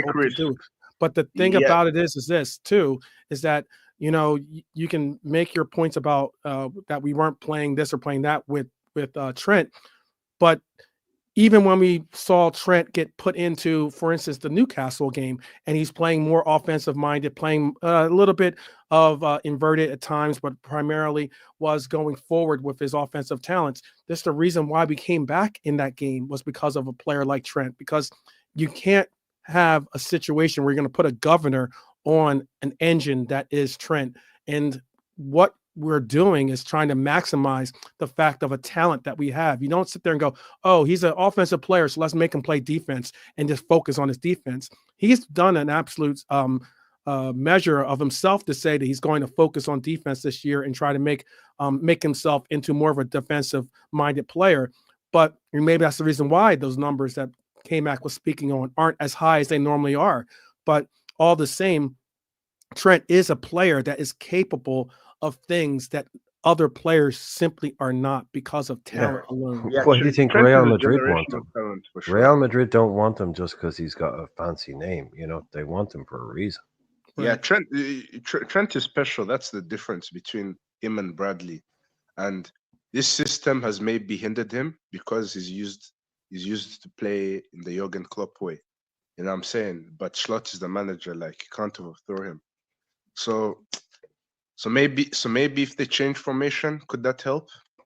The wild thing is, Yeah, I've just been listening. Great, Yeah. great, a great conversation, by the way. The wild thing is, Trent has actually told us already how he feels about how he plays. He's already told us because Yeah. Mhm.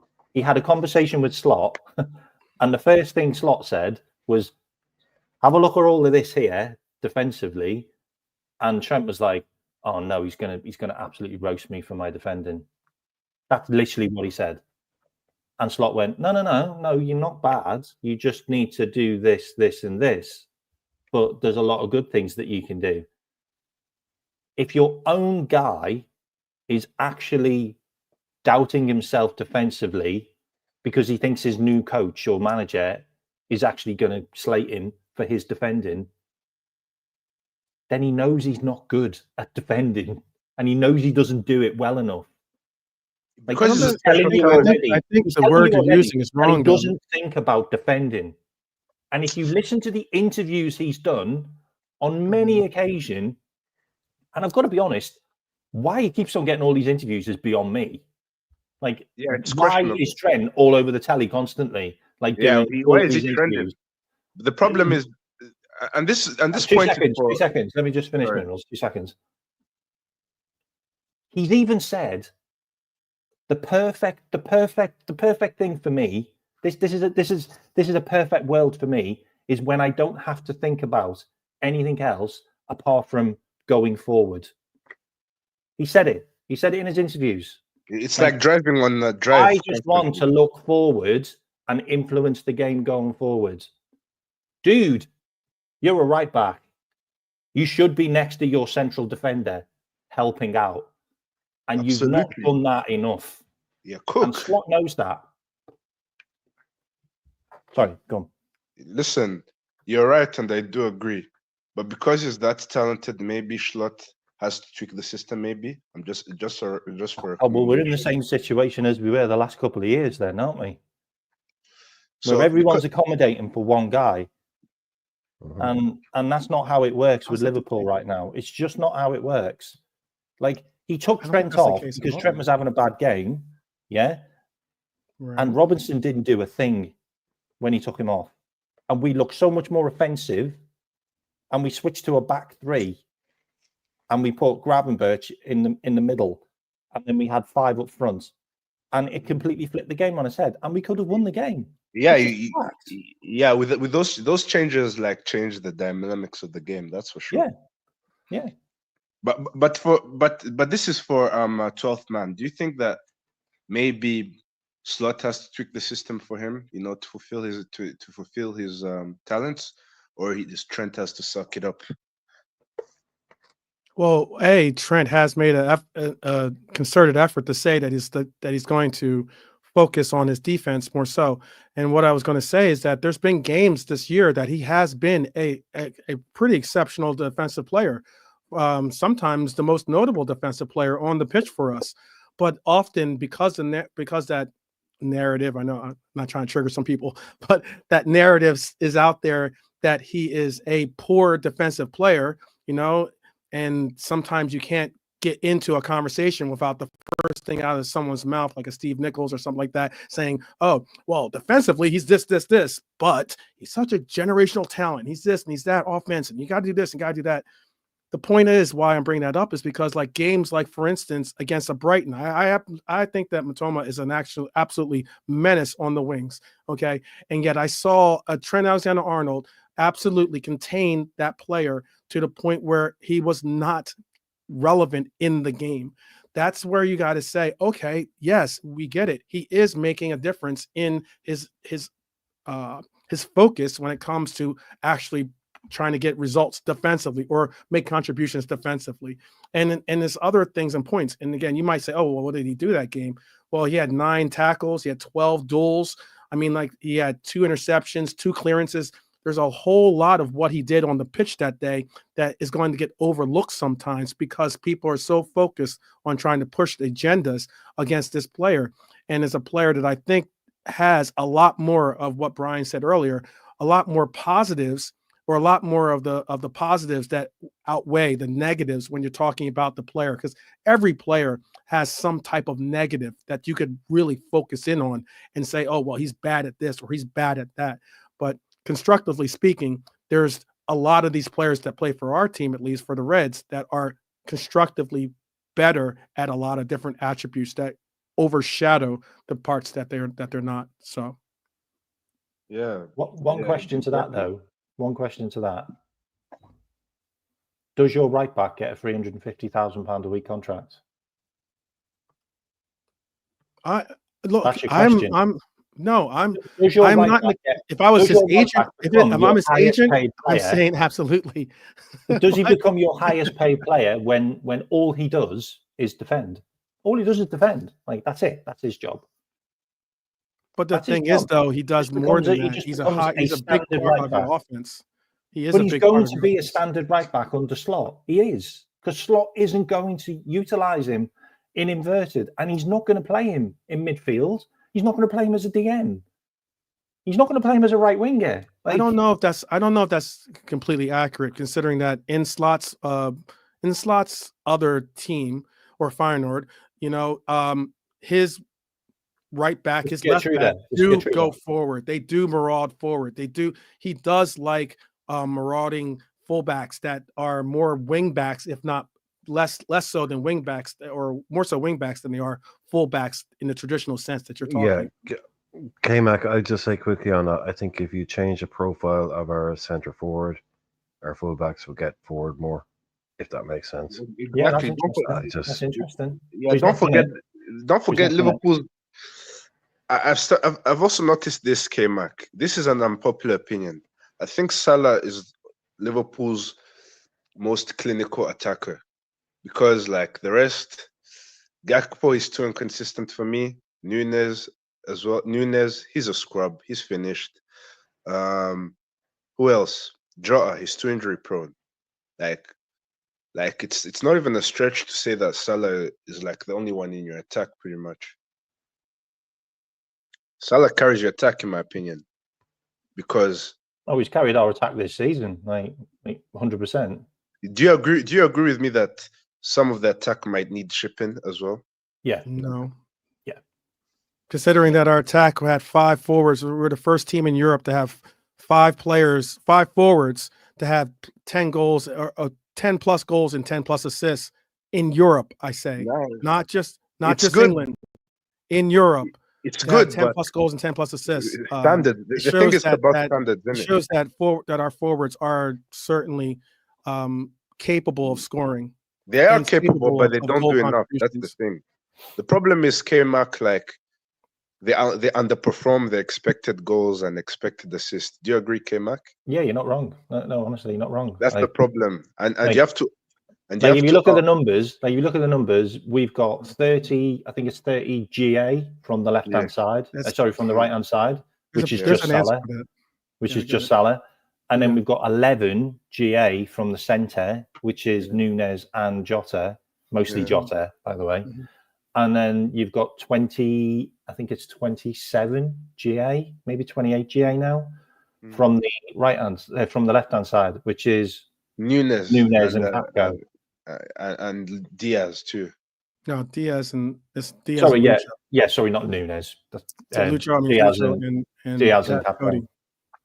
But what I was going to say to an easy, at least my perspective analysis of what you're trying to say is that yes, we do get a heavy amount of goal contributions from Salah. Absolutely, there was a period in our time, in our existence, when that was more balanced, and it was because Mane was a fantastic left winger / left side forward, Firmino too. And that and that he was not only fantastic, he was someone that shared the golden boot at once with Salah. You As can in even that, argue, well, I was just going to get to the point of like saying that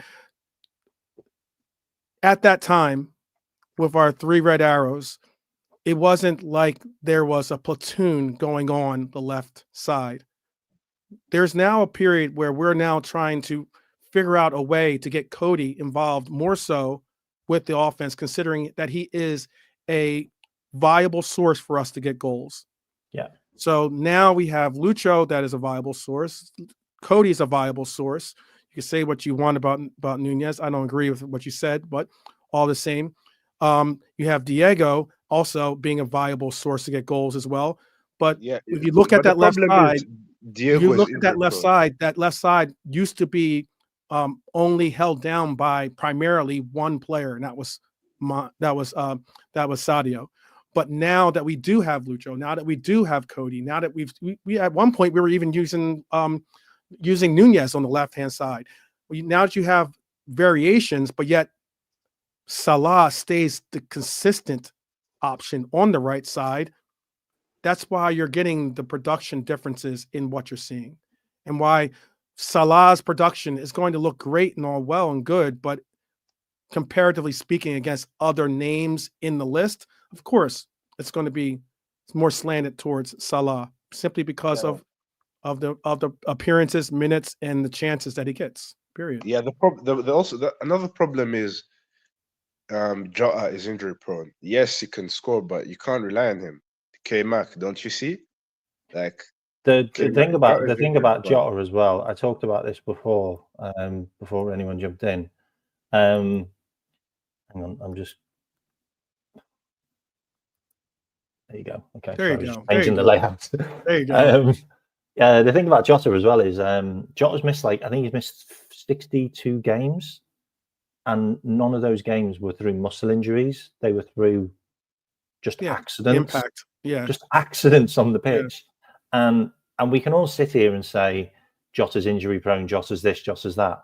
Anyone's injury prone if you get impacted like that. Yeah, the thing about it is you can't take away that from Jota. Like if Jota's not in the thick of it and he's involved in the game where he can get these impact injuries, then you haven't got Jota.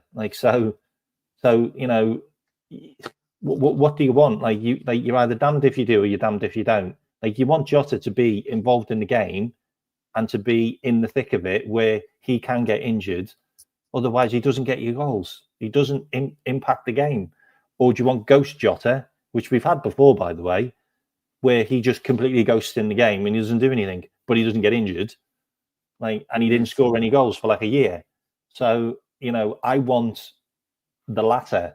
Sorry, I want the first Jota, which is the one where he might get injured, but he's completely involved in the game and he's scoring goals for fun. And what is it, 100? What has he got? 82 goal involvements in 100 games for us. Yeah, is Jota pretty insane? Yeah, it's insane. Do you think Jota is one of the best finishers at the club as well? Yeah, behind Salah. Yeah. I think Gakpo is the best finisher at the club. I think Gakpo's a bagsman. I do think Gakpo's a bagsman. But I think his accuracy the is problem right up with there. Maybe Gakpo he doesn't is have the variation.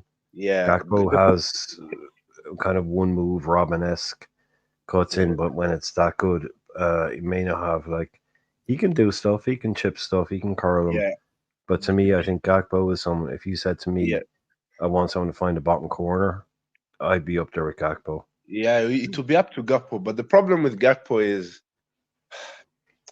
he can get injured as well. He does have a little injury. But no, if you're just asking me who's our best finisher, I think Gakpo.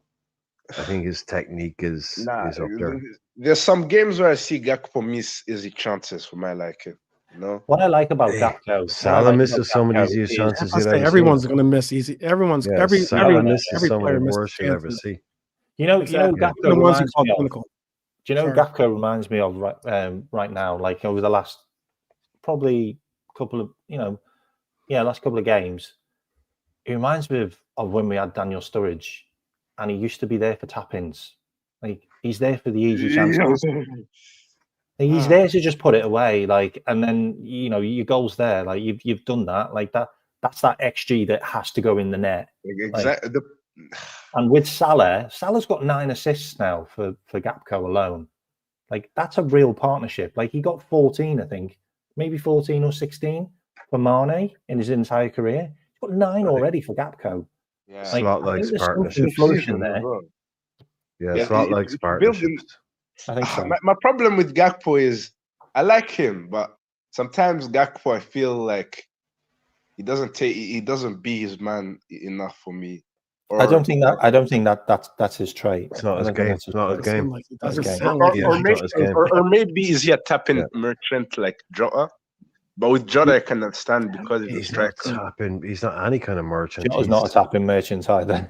Yeah, Gakpo's just cold. He's just a cold finisher. Yeah. Hey, Nunes. When Jota got that ball from Nunes, Jota had a lot to do in that game to score that goal against Fulham. But you knew he was going to score, didn't you? Exactly. That was a proper goal. Like, that's a respect. Put the goalkeeper down. Yeah, he cooked, like the way he shimmied, like that was good movement. But Nunes, he has been. People are saying Liverpool fans are scapegoating him. Do you think it's fair? Don't throw a hand grenade into. Oh, don't. Don't throw the Nunez in now. Don't throw Nunez in now. Yeah, I'm one of Nunez's biggest supporters, but I'm not even. It's not a productive conversation because often it gets the name calling, it gets the like emotions. This is not productive. I just say it's plain and simple. You have a different opinion on the player, and it's just that, and we just move. Can I see what Football Brain's got to say? Football Brain is here. I'm waiting to hear what the brain. Yeah, evening, mate. Do you want to let us know what's on your mind, bud? Hello, K-Mark. Hi, guys. How you guys doing? Good. All good, mate. All good. Good, man. Good, man. Yeah. This is the first time I'm on the channel, and I really appreciate everyone's perspectives. I wanted to make a comment about the topic you guys moved on from, which is about Trent. You see, I tend not to be emotional or delusional while speaking because, as a fan, it's very easy as a fan to get delusional, right? And then not speak logical, especially when your football club is concerned, right? I'm a fan of Liverpool FC. I'm not, and in extension, I became a Trent fan. But then I have to analyze the players, their positions, their abilities, their weaknesses, and their strengths. And at the end of the day, it's all about winning games, winning trophies. We are not Spurs. It's not a shade, it's reality. We are not Aston Villa. We are Liverpool Football Club. So going straight to the point, Trent has a lot of weaknesses as a right back. And the biggest of them all is his positional ability, his ability to sniff danger, which is what makes defenders defenders. For you to be a defender, an elite defender, or for you to be a defender that can play in Liverpool Football Club and be good at it, you need to understand sniffing dangers and positioning. These are the two things that Trent doesn't have. Going forward, nobody can deny his abilities, his footballing abilities, his football sense, his creativity. That's fine. But Trent does not play in midfield for Liverpool. He's a defender, and he needs, first of all, before being creative or before being good in the eye, we need him to do the defending work. and that is the reality of the situation. And that he is not very good at, right? So I have no issues at this point based on his ability as a defender and the contract situation. The only worrying factor about the Trent issue is him going on a free. But I don't mind if Trent leaves the club. Now, I want us to take our mind back to where Trent started inverting. Fabinho, Henderson, and Wijnaldum lost their legs. Our midfield became very weak. We needed legs in the midfield. Stefan Bajcetic was the one called upon, a teenager at that point. We needed people who could come in and become a presence. And so at that point, Klopp deemed fit that since this guy played in the midfield in the academies, right? He came in to invert as a solution, as a stopgap. And that was what he did. You know, Stefan Bajcetic was playing DM. Trent would come in and help out. And after that season, the next season, we were also trying to, get our midfield stable. We had McAllister, but we had no DM. Klopp and Pep decided to continue with that, with Trent inverting. So we have to understand that the fact that Trent became a stopgap that filled a hole, that inverted to solve a problem, right? That does not negate the fact that he is not a midfielder. He is not a defensive midfielder. He is a defender, and he had to defend, right? So I had one of the speakers talk about when he inverted, how we won games and all that. That's not what we want him to do. What we want him to do is to defend. That is his primary responsibility. And if he is not doing that, and if he is not great at that, he becomes a luxury player, and that is a weakness in our team. If we are being very logical, we've watched games where Trent cost us. Trent have cost us Champions League final. You cannot blame it solely on him, but he was part of it. His lack of defensive awareness have cost us games. His offensive brilliance have also won us games. Yeah. The issue is that if we want to have a very stable club where both our attack, midfield, and defense is very stable, we will need a right back that is defensively aware, that has elite positioning, and that can sniff dangers from afar. That's my position on that. Thank you. Great call, Cheers, by the man. way. Nice Great one. call. Nice one. Really Yeah, great man, call. that's facts. Let's chop it up. Let's go to Brian first before 12 man's head blows up. Go on, Brian. Well, yeah, I mean, you've made a lot of fabulous. Look, we said the guy. Look, Trent will always be someone who you just gotta take the good with the bad, don't you? If you want to put these things together. Also, big up Minerals. Sorry, Minerals has dropped out. Sorry, Brian. Go on. Yeah. No, I like I said. Look, this is if you take the name out of it, right? It's like, what can you do without a top quality goal scorer? A world-class center half, a right back. It's the one thing. It's like, if you're telling me we can't exist without that guy, but it's the name, it's the quality, it's the ability. It's one of these guys. Name another club that has a Trent. Nobody. That has to have these insane conversations about a guy that we're arguing about whether we want to keep him, he's good enough or not. And the club that's waiting to take him on is Real Madrid. It's as a manager, I think he's a nightmare for some people. How do you get this guy? How do you get this guy into a team without building a team around him? How do you make him part of your team without making the focal point of your team? Because it has to be a squad game. I've never understood it, man. I've never understood what his best position is. I think the best we've ever seen of him, is Klopp 1.0. Andy Robbo, Trent bombing down the wings. And when teams will let us play like that, teams won't let you play like that anymore. You've got to be more build up now.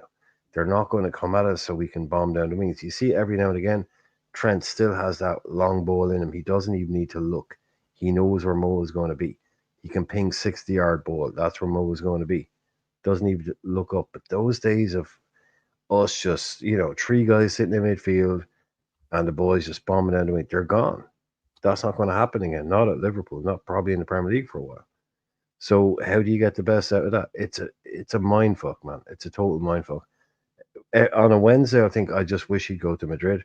But my question would be, how much of this is, I think the people are more pissed off, not more pissed off, are extremely pissed off because if we were getting 100 million for this kid, we'd be like, oh, hey, okay, he's won everything here, he's gone there, new chapter, he wants to win things, he's won us a league, he's won us a Champions League, we're getting 100 million. How much of this is because of the fact that he might potentially walk away for nothing is adding to the ire? I think a lot of it is the fact that we could potentially, as fans, the drama take it. train, isn't it? It's the drama train which follows him everywhere, recently, and it is a nightmare. Like, the thing for me, I'll let you jump on in a sec, 12 man.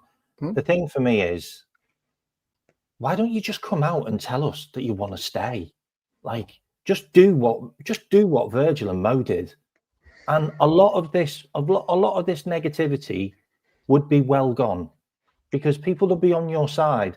And people will be like, yeah, give him 350 grand a week. Look, he said he wants to stay. He said he wants to die at the club. Like, he wants to be that guy. But you haven't said a word. And all we're hearing is stuff from Spain. And it's all really funny that the fact that you want the same amount of money as your best mate has at Real Madrid. Like, you want 350 grand. Guess how much Jude Bellingham's on? 350 grand. Like, just look, be a fan and be one of our own and tell us that you want to stay. But you're not even doing that. And you're doing all these interviews where you're talking about Ballon d'Ors and bollocks. And you're not doing yourself any favors. Like, for me, you're not doing yourself any favors, and you're not tracking back at the weekend when we've got 10 men. You're not doing us any favors. You're sulking when you're being taken off. You're not doing yourself any favors. Like, be the player that we all want you to be, and then you can then get your 350 grand a week, because we wouldn't be asked. We wouldn't be asked, because we'd be like, he loves the club. He wants to stay. He's going to do this. He's going to do that. I'm like, yeah, I'm behind you then. But I'm not right now. And a lot of the fans aren't. Sorry, Topman. A couple of points. I know that and it is good to hear some different perspectives on what they believe is what they have as their opinion on the subjects that we're talking about. But one thing I noticed is that when you spoke on Trent and the inverted role, you spoke on him being inverted, and you spoke on Bajcetic. And Bajcetic, your point about Bajcetic is well noted, and Bajcetic unfortunately did get injured, so that was a major thing. There were some big hopes and some big aspirations for Bajcetic. I thought that it unfortunately kind of tapered his pathway or his pursuit of joining the club in a more involved role. But one thing you did say was you spoke about Trent being inverted, and the primary game that he was inverted in, and the one that we moved forward with him being inverted more so than not game after game, was that Arsenal game that I spoke of, that we ended up drawing against Arsenal, the one that Jacques got in his face, and and that kind of inspired the Anfield crowd, and everything just turned on a pinhead from bad to good with that game. But also, you spoke on because you mentioned Ginny, and you mentioned those. Wijnaldum had already left the team by that time. So I know I get what you're saying, and the parts and points of who you're referencing or referring to. Those are all important parts of what we saw this team do, and what we continue to see the evolution of what Trent has been involved in, be a part of, is important. But it's not, the timeline is a little bit construed with what you're saying, because He talked about McAllister. Okay. McAllister. Okay. So the other part and point that you did say as well, though, is that I understand the whole the smelling defense, or smelling when there's problems and the likes, and I can get that too. If you're, we've seen Trent get called out or caught up, whether I know you didn't necessarily put it all on Trent's back as to being the reason why we failed to lift the trophy against Real Madrid that year. But I definitely want to say that so often we want to talk about, well, Trent didn't do this or Trent didn't do that. But then again, we could also just point out the fact that Vinicius Jr. is one of the best players in the world, and he was better than our player on that given day. And I can be okay to say, I'm not looking or wanting to say that, but I can say that at times there are players out there that do achieve things despite the fact that it doesn't necessarily mean that this player is trash, or this player is this, or this player is that. He's going against an exceptional player that had an exceptional game. And that's just what it was when in that Champions League. And he wasn't the only player on the pitch. There's 10 other members on the pitch that are playing with them. So I get that sometimes we focus on Trent, especially with the contract talk and all the likes of that. I agree with you that the contract talks has rubbed me the wrong way, in that, I wish that he would do something similar to what K-Max said about, saying this, the same that we've heard BBD say, same that we've heard Salah say. He's come out and said, look, we've had plenty of extensions before this. All the extensions were the same. I didn't use the media as a platform to try to push my agenda. I do want to note, though, that now, especially, and this is not necessarily something brand new or something along those lines, because I know Brian has mentioned players, or the Irishman has mentioned players that have utilized this task before in getting their exit to go to the team that they want to go to. But especially now, in a world where Real Madrid will put it out there that we would love to have your services, but the only way we're going to get your services is if you come on a free, as in, like, you leave on a free. Mbappe has done it. You've just seen the same, been told to possibly one of the best left backs in the world, in Alphonso Davies, being told that, hey, you can come to Real Madrid. We're interested in you being a part of Real Madrid, but guess what? We're not going to spend money on you. We're not going to spend Lenny Yaro is Lenny Yaro, not in a it. very, like, as an extremely talented young player that was, coveted by our own I have a team question ourselves. though And to then, ask you. and then I'm going to land this point. But again, players are now utilizing their ability more so than not, I think, are utilizing this the leaving on a free as taking the ability to put power into themselves. And what I mean by power is saying that they understand the fact that there is a market out there for them. It means that they can get a higher salary with the club, a higher wages with the club, if they're not getting a transfer fee. It can mean the fact that they're not scared to be able to think that they can't get that move to whatever team they want to go to because of the talents that they have. Because it's such a world market, because of the world market the way it is, and because of the values that are attributed to some of these players, being a player that can leave on a free makes you a very, very, very powerful individual when it comes to the market.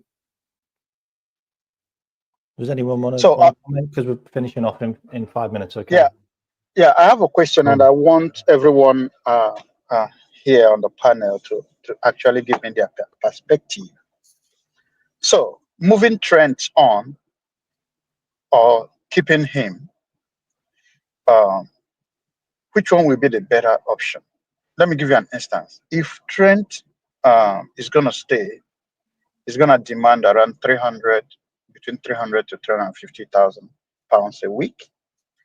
What if we move him on and then look for a striker, someone like an Isak, and put him on that same pay that Trent is demanding for, because we have to understand, or even lower, we have to understand that this is also a business. The only way our team will continue to compete at the top, irrespective of the fact that we know that FSG is a little bit stingy, I understand that, but we as fans, we also need to understand that for our team to remain at the top, to continue to compete, our club need to be financially stable, right? If you go and do what Manchester United is doing, going above your pay grade or your pay cap, it's going to cause a lot of problems. If you give £350,000 to Trent, a lot of players are going to come up in the future and they will all demand £350,000. You destroy your wage structure, and if you do not give those money to those players, you're going to create an environment in the club where you're going to have stiffness, right? You're going to have some people not feeling like they are well accepted and compensated, and it will show on the field of play. So for us to keep a healthy club, we need to also look at our pay structure. For me, I feel like the people on the top who works with data and analytics, what they would do is simple: move Trent on, bring in a prolific striker, put him on a wage, on a pay similar to what Trent is demanding. We already have a Brian. What's this guy? The Irish guy. Is he not an Irish guy? What's his name? Yeah, the Irishman. Bradley. We already have Bradley, and the guy is good. Bradley is good. If this guy is coming in from time to time, he's a stopgap, and each time he comes in, he put in a very good professional performance. Imagine giving Bradley a run of games, 10 games in a season. Yeah. So my question is, what will you do? Move Trent on, bring in a prolific striker, and put him on the same wage that Trent is demanding, or keep Trent and continue playing Nunes? Okay, can I just touch in on that? Okay, so I just want to kind of just quickly elaborate on what I said before as well about a lot of the fan base wouldn't be bothered if he'd come out and said, like, I want to stay, bloody blah. But also a lot of the fan base would be fine if we offered Trent 250 grand and he accepted, which we have. We've offered a huge pay rise for a player that doesn't deserve a big pay rise because he hasn't played well over the last couple of years to get a pay rise. But we have, okay. And we've offered him 260 grand, I believe. And he said no, because he wants 350 grand. I'm sorry, but he just leaves then. But my issue is, and this is something that people probably need to have a conversation about. Can you trust him to be as competitive, to track those runners if we go down to 10 men because of awful refereeing decisions, to make sure that he's in the game and he's doing all the hard work like the other 10 men, knowing quite well that he's walking out the door on a free transfer and getting a mammoth signing on fee of 10 to 15 million in his own bank account from Real Madrid in July? Like, and do we not start playing Bradley now if he's leaving? Because Bradley needs to be in the team, because Bradley's going to be our mainstay next year. You know, that's the conversation that needs to be had. And if it's a conversation about wages or it's a conversation about commitments, then I don't know whether either he's going to give us what we want. Yeah. K-Mac, I'll just say quickly, because I know you want to wrap it I up. want to shoot in a second. For me, number one thing, the second, forget names. The moment a player wants to leave your club, the moment a player doesn't want to be at your club anymore, gone, see it, out the door. Yep. That's it. But to what you were saying, we're now 13 days away from when he can sign a pre-contract agreement with another club. Wow. We appreciate the whole idea of not doing your negotiations in public. We get all that. But at this point in time, he knows as a Liverpool fan how important this is. So, like you're saying, just a simple statement put out to the fans that says, to assuage all fears, to put all doubts to bed, I want to stay at Liverpool. That's all it would take. And that would put a lot of this. If he doesn't want to stay, don't put out a statement. But if you do want to stay, no one's asking you to put your contract negotiations out there for the world to see. Just put out a simple statement. Just says, I love this club. I Right. want to stay here. And then everybody can go, cool, right? We can move on from that. But yeah, while this whole silence hangs in the air, people will fill in the gap. So Right. Takes away it, but that would take away his negotiating power. Right now, he has no, the but yeah, right I now know. he has negotiating. He has the negotiating power of utilizing having the club look like the bad guy, as if they're not offering him contracts, as if they're not trying to do everything they can to try to keep him here. They have the He can he put has it out the without it being angle true. of I'm gonna land real quick too. Yeah. He has the angle of being to say, I'm a hometown boy. This means more to me. I understand all those things, blah, blah, blah, blah, blah. Back me, back me, back me. He also has the angle of saying all those different little parts and points, but then again, he has the most important angle, and that is, again, everyone keeps putting it as if this was maybe Liverpool not signing him. Who knows whether they were offering contracts before this or not, but he also has the ability to know that his only pathway to Real Madrid is through a free.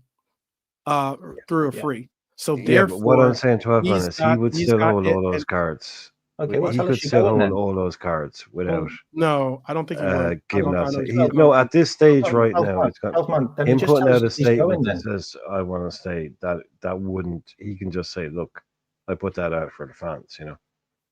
I think he's at the stage now where he fully holds all the cards. In I don't terms of think. this I think the being reason played. why he's not putting it out there like that, because maybe he doesn't He want to. doesn't, because he Doesn't want doesn't to come believe off it. as being quote unquote a No, liar in because he essence. doesn't want to stay. Right, he doesn't want to stay, and Yeah, if he doesn't were to want to come out stay. and say, "Oh, I want to stay," Yeah, and then it yeah. comes I out, think because we I find think out he he wants to didn't join want to Real stay, Madrid. it would make him say that he lied to us as Liverpool fans, Yeah. lied to his city, lied to everything that believes in him. So But the thing No, is, because as I well, think he the wants to thing join Real is, Madrid. I'm gonna finish the show now. yeah, go Sorry, ahead, guys, go ahead. but Sorry, Kevin. Sorry. Yeah. the thing is, if he'd have turned around and said, like previously, look, I want to join Real Madrid, like it gives the fans time to heal. It gives the fans time to understand. Mhm. Well, hang on a minute. We know why you want to join Real Madrid. It's the greatest team in the world. Like they've won more European Cups. Like they've got pedigree. Like as bad as they played this season, they're still only 1 point off top in their league, and they could easily get through to the Champions League final again, like because they're Real Madrid. So it gives us time to understand. But he's not said a word. He's not said a word about staying. The media are now coming out with the fact that he's rejected 3 contracts, which doesn't look good. You're doing all these stupid interviews where you're making yourself look stupid, and you're making us feel that you're leaving, but you haven't said you're leaving. And now, what are you going to do in January? You might well sign a contract with Real Madrid. That is really going to put the nose up on the fans when they could have had months of being able to understand that you're going to do it. But for you to just do it after we've offered you 3 contracts, and one of them was 270 grand apparently. Like, I'm sorry. Like, you really are going to end up being hated by a lot of the fans. You just are. And it didn't have to be this way. It really didn't have to be this way. Because a lot of the fans could have pushed the blame on FSG for not getting the contract done earlier. But the fact that they tried for months and months and you said no, even when they've offered you a pay rise that you didn't deserve, if you ask me, and now you're doing what you're doing now, and then you go and sign for Real Madrid. I'm sorry, like you've really done that the wrong way round for me. And I'm sorry, guys, but I'm going to end the show. No worries. Thanks for having us on. But what I did Yeah, want, but I wanted to end on a massive positive note, and I am so happy that Slot is prioritising the Champions League and the Premier League, because I genuinely think we've got a great chance of winning both. This 100%. manager's been insane for us, and if you look at his previous clubs, his second half of his seasons are normally stellar. They are. He's lost 6 games in the last 2.5 years. Slot. There you go. That's how What more good do you this need to guy know? can be. Like, long may he continue. Big up everyone that's been on the show. If you haven't liked and subscribed, please do. Great to have you on, guys. I'll do another one in the next week, all right? And I'll get you on again if you want, all right? I'll do another call in. Really appreciated you jumping on, Football Brain. Great comments. Yeah. And obviously, 12th man and Irishman. Great to see you again, all right? I'll catch you again soon, okay? Definitely. Nice one, man. Nice one. Nice. Peace. Thanks everyone for tuning in. If you haven't hit the like and subscribe, please do. I'm on the road to 700, and if you want to catch me out on other shows, I'll be on Mo's channel, Judge Mo, Hussein. I'll also be on Jamie Phillips's show, and Monts as well, so you can check me on those shows sporadically through the weeks. Hope you enjoyed the show today, and I will catch you later. Bye bye.